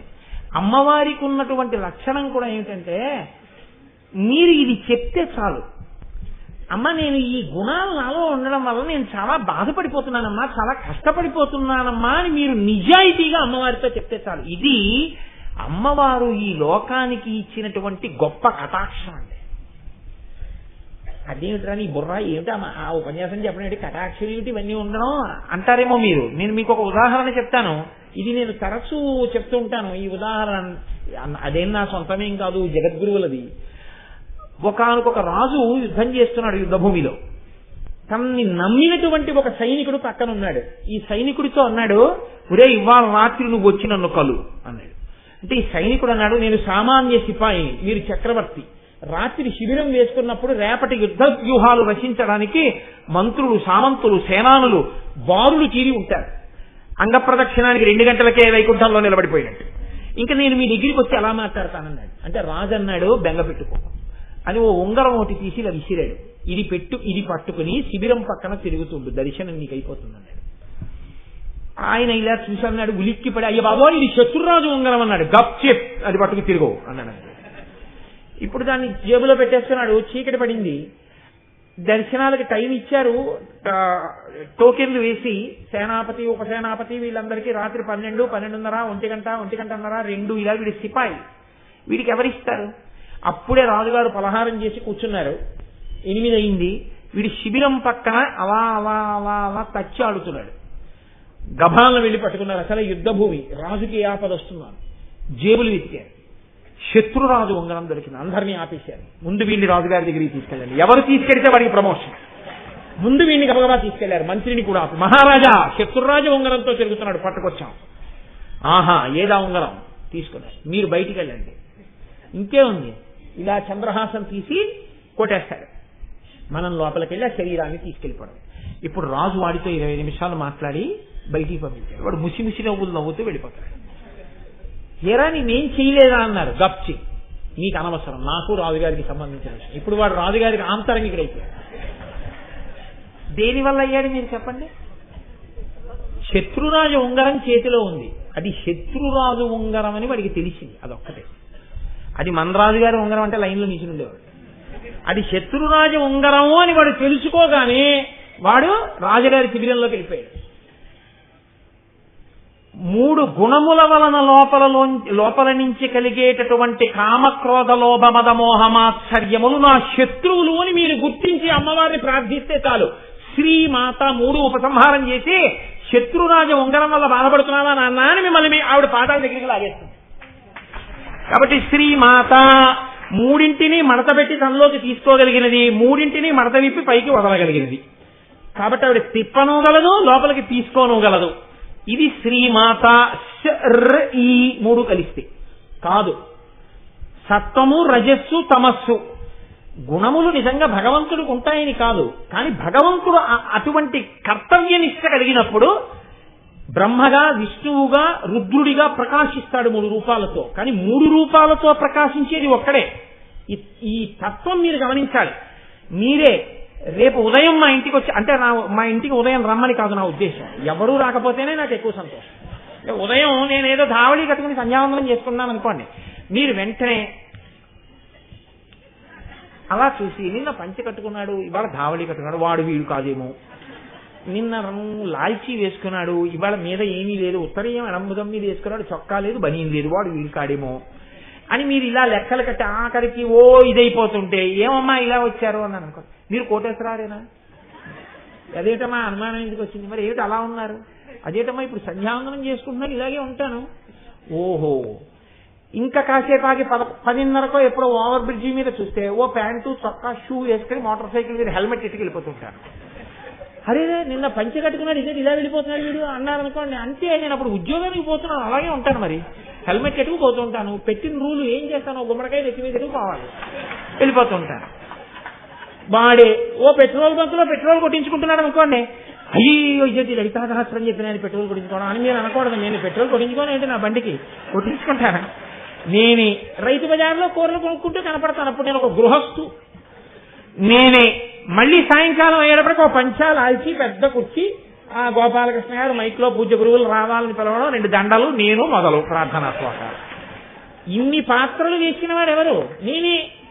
ఈశ్వరుడే 3 పాత్రలు వేస్తాడు, సృష్టికర్తగా బ్రహ్మ, స్థితికర్తగా విష్ణువు, లయకర్తగా రుద్రుడు. మీకు ఎందుకంత బెంగ? వాడే వీడు.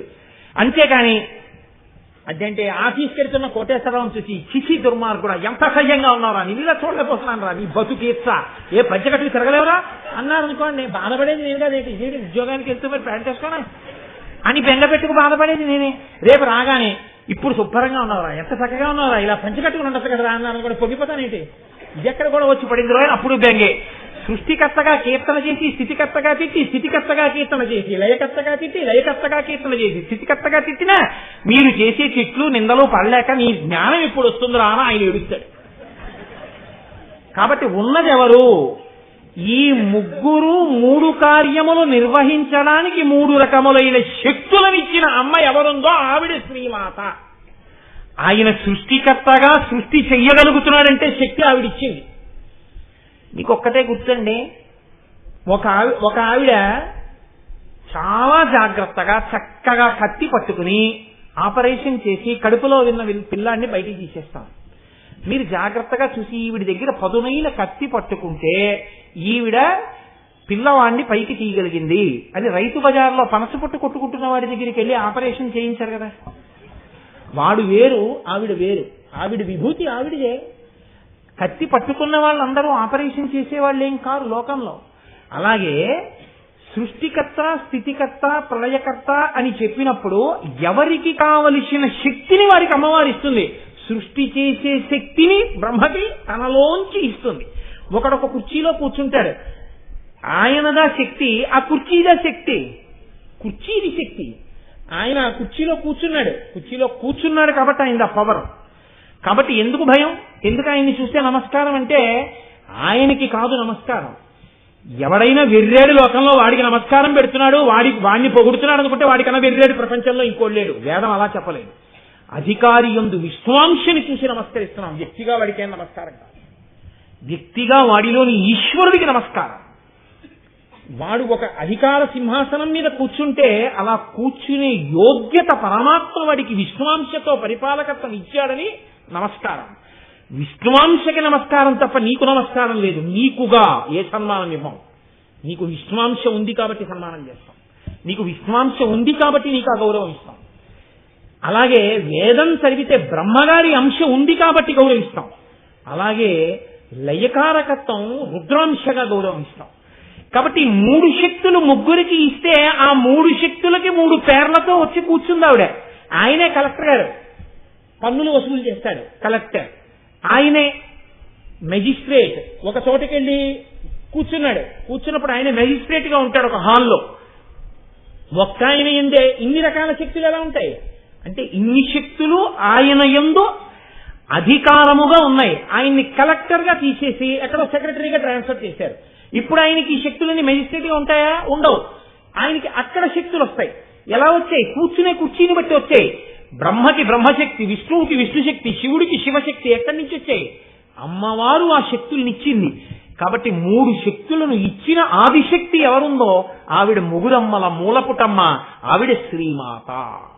కాబట్టి అమ్మా ఇన్ని శక్తులకు ఆలవాలమైన ఆదిశక్తివి నువ్వు, అందుకని చెప్పి నిన్ను ఈ రీతిగా మేము స్తోత్రం చేస్తున్నామమ్మా అన్నారు.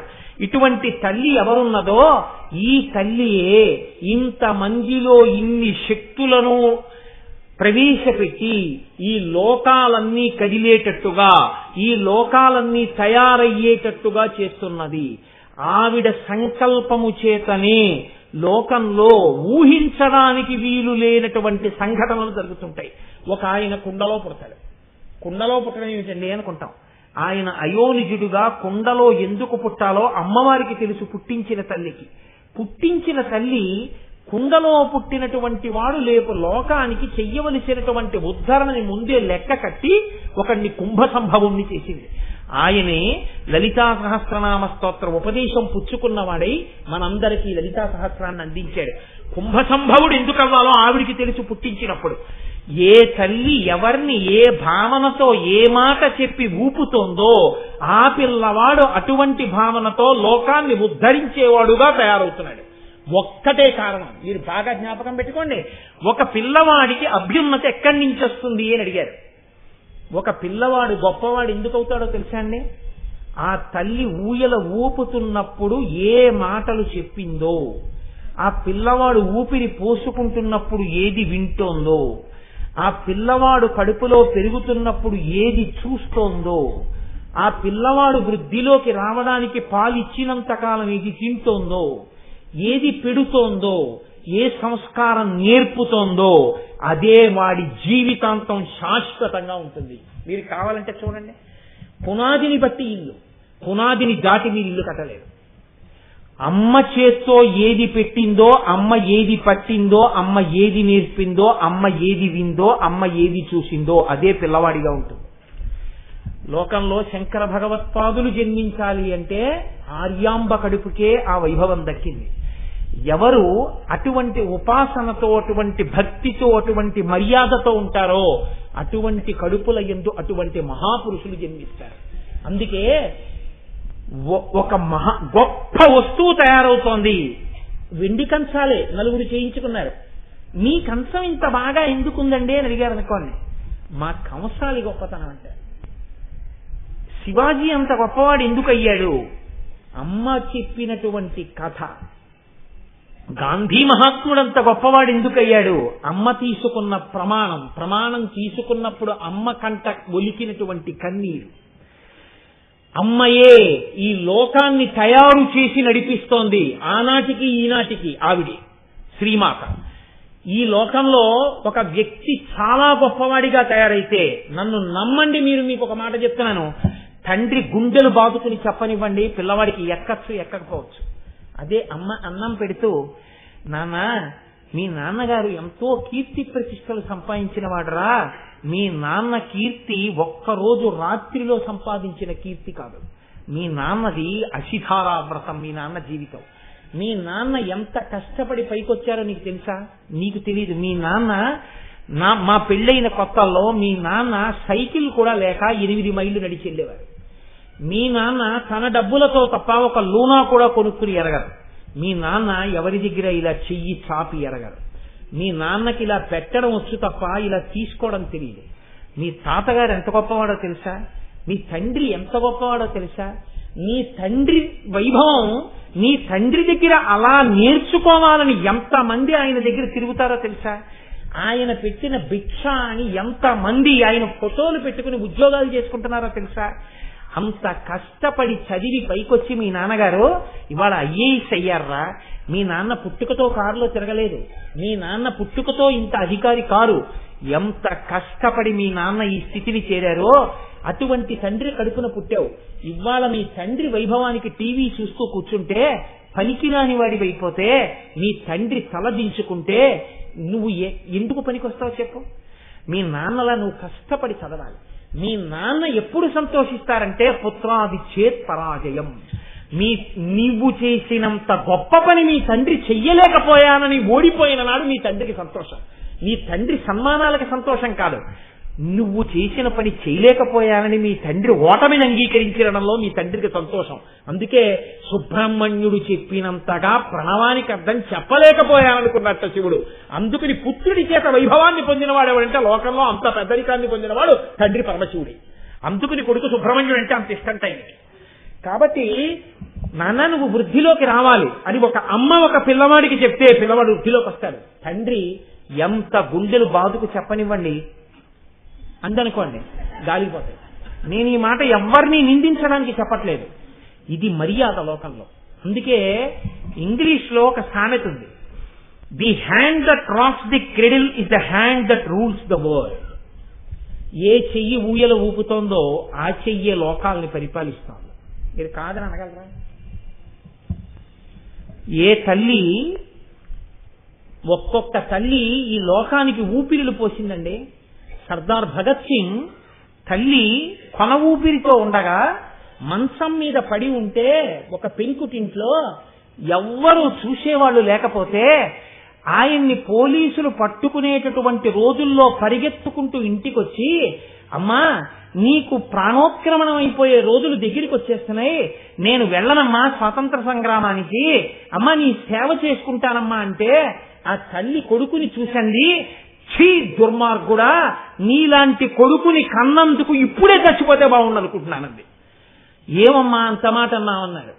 కొన్ని కోట్ల మంది దాస్యం అనుభవిస్తుంటే భారతమాత ఏడుస్తోందిరా, నీకు నాకు తల్లి ఆ తల్లి దాస్య శృంఖలాల్ని ఛేదించి వీరోచితంగా యుద్ధం చేయడం మానేసి అమ్మకి కాళ్ళు పట్టడానికి వచ్చావా? పడితే 3 రోజులు ఉంటాను, పట్టకపోతే ఓ పూట ఉంటాను. నేను పోవడం కాదురా కావలసింది, అమ్మ సంకెళ్ళు విడిపించులే అంది. అంతే భగత్ సింగ్ ఉత్తర క్షణం వెళ్ళిపోయాడు. ఆఖరణ తన కంఠానికి ఉరితాడు తగులుకుంటున్నా మా అమ్మ కోరిక తీర్చాను, చాలు, ఈ దేశం కోసం పోరాడిన అసువులు అడ్డేశానని ఊపిరి వదిలిపెట్టేశాడు. అటువంటి దేశంలో ఈయన ఎందుకనాలి? అటువంటి కొడుకుల్ని మనం పెంచి పెద్ద చేస్తున్నాం, అటువంటి సంస్కారాలు మనం నేర్పుతున్నాం. ఇవాళ భగత్ సింగ్ తల్లి ఏది మాట్లాడితే భగత్ సింగ్ తయారయ్యాడో ఎక్కడా ఏ పాఠ్య పుస్తకంలో చెప్పకూడదు. చెబితే అటువంటి వాళ్ళ పిల్లలు కూడా చదివేస్తారేమో అని వాళ్ళకి బెంగ. ఇటువంటి దౌర్భాగ్య స్థితికి మనం వచ్చాం. ఆనాడు తల్లి వసిన్యాది దేవతలతో చెప్పించింది, శ్రీమాత ముందు చెప్పించింది, అమ్మ వలనే లోకం తయారవుతోంది, అమ్మ వలనే. అబ్బో ఒక్క నామం లేదు, ఇలా అయితే సహస్రమే అవుతుందండి ఇంకా. కాబట్టి శ్రీమాత, ఈ అమ్మ యొక్క గొప్పతనం ఏమిటో తెలుసా అండి? లోకంలో దయ అనేటటువంటి గుణం అనేక చోట్ల కనపడుతుంది. అనేక చోట్ల కనపడినా దయని పుచ్చుకునేటప్పుడు మీకు ఎంత కాదన్నా కించిత్ చిన్నతనం అనేటటువంటిది ఉండే అవకాశం ఉంటుంది.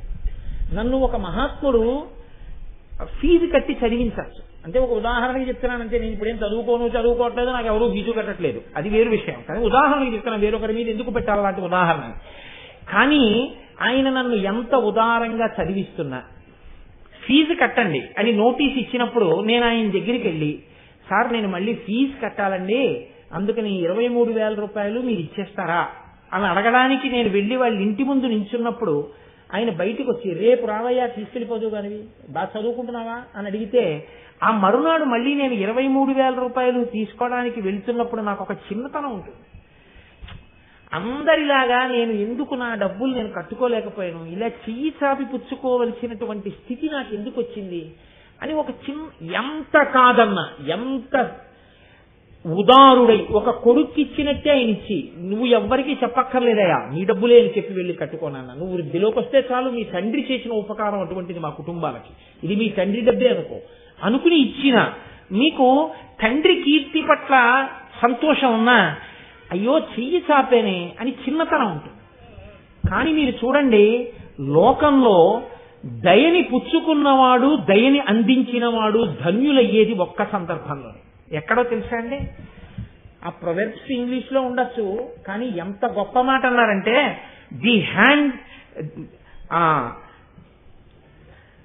The quality of mercy is not trusted, it is thrice blessed, it blesses him that gives and him that takes. ఒక్క అమ్మ విషయంలో మాత్రం ఎక్కడైతే దయ ఇయ్యబడుతోందో అక్కడ చిన్నబుచ్చుకోవలసిన అవసరం ఉండదు. ఎవడు పుచ్చుకున్నాడో వాణ్ణి చూసి ఇచ్చానన్న గర్వంతో దయ ఇయ్యబడదు. ఆ స్థానం శ్రీమాత. ఎందుకని?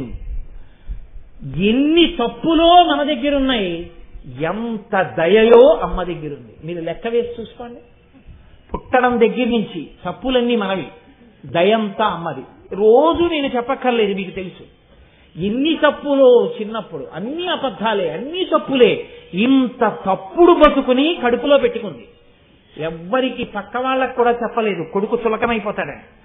ఇంత కడుపులో పెట్టుకుని కొడుకు వృద్ధిలోకి రావాలని నా పట్ల దయని చూపించి అన్నం పెట్టిన అమ్మ తండ్రి కొట్టేసి వీడికి అన్నం పెట్టకు అని తలుపేసేస్తే, నాన్నగారు నిద్రపోయిన తర్వాత తలుపు తీసి నన్ను తీసుకొచ్చి బింకంతో అన్నం తిననని కూర్చుంటే తను కళ్ళనీళ్లు పెట్టుకుని దయతో నాకు అన్నం పెట్టిన అమ్మ నాలో పరివర్తనని తీసుకొచ్చింది, నన్ను మార్చింది, నేను వృద్ధిలోకి వచ్చేటట్టుగా చేసింది. ఆ ప్రకటించిన దయ వలన ఆవిడికి తరిగిపోలేదు. ఆ దయని పుచ్చుకున్న నేను కుమిలిపోవలసిన అవసరం లేదు. ఇచ్చిన దయ, పుచ్చుకున్న దయ బాగా ఇంకా గుణింపబడి రెండు సార్థకత పొందేది ఎక్కడైనా ఉంటే లోకంలో ఒక్క అమ్మ దయచేత ప్రకాశించినటువంటి కొడుకునందే. అమ్మ దయ అర్థమైతే నువ్వు ఎప్పటికీ తప్పుడు కొడుకువి కాలేవు. అందుకే పోతన గారు ఒక్క తీర్పు చెప్పారు, చేతులారంగ శివుని పూజింపడే, నోరు నొవ్వంగ హరికీర్తి నుడువడేని, దయయు సత్యంబులునుగా తలపడేని, కలుగనీటికి తల్లుల కడుపు చేటు. కాబట్టి లోకంలో అమ్మకే ఇంత మర్యాద ఉంటే ఇన్ని లోకాలను కన్న అమ్మ ఆ శ్రీమాత ఎంత గొప్పదై ఉండాలి అని, అంత గొప్ప అమ్మ గురించి, అమ్మ యొక్క దయా విశేషం గురించి మనకి లోకంలో ఆ లలితా సహస్రనామంలో వసిన్యాది దేవతలు ఆ అమ్మ వైభవాన్ని కీర్తనం చేస్తారు. అయితే చాలా ఆశ్చర్యకరమైన విషయం ఏమిటంటే, ఇంత పెంచి పెద్ద చేసినటువంటి అమ్మకి నమస్కారం చేయకపోతే పీడాపోయేది. అంత గొప్ప అమ్మ వైభవం చెప్తుంటే ఆవలించ రావడానికే సిగ్గుపడాలి మనం. ఆ ఆవలింత 100 మందికి వినబడేటట్టు ఆవలించిన వాడు సభలో ఏమనుకోవాలి? అటువంటి వాడిని కూడా క్షమించగలిగిన శ్రీమాత అమ్మవారని అమ్మవారి గురించి పెద్దలు అంటారు. అంతటి వైభవం ఉన్న తల్లి శ్రీమాత. అటువంటి తల్లి యొక్క వైభవం వసిన్యాది దేవతలు కీర్తనం చేశారు. కాబట్టి ఇవాళ నేను ఆ శ్రీమాత అన్న నామాన్ని మాత్రమే వ్యాఖ్యానం చేయగలిగాను. కానీ ఎన్ని చేశామన్నది కాదు. ఏకశబ్ద సమ్యజ్ఞాత సృష్ట ప్రయుక్త స్వర్గే లోకే కామదుద్భవతి. ఒక్క పరవశంతో ఒక్క మాట చెప్పుకున్నా చాలు. కాబట్టి ఇంకా నేను దాని గురించి ఏదో చెప్పాలనుకున్నా ఇక ఇక్కడతో శ్రీమాతా నామాన్ని పూర్తి చేసినట్టుగానే భావింపబడుగాక. రేపటి రోజున శ్రీ మహారాజ్ఞి అన్న నామం గురించి అమ్మవారు నా చేత పలికించి నన్ను ధన్యుణ్ణి చేయుగాక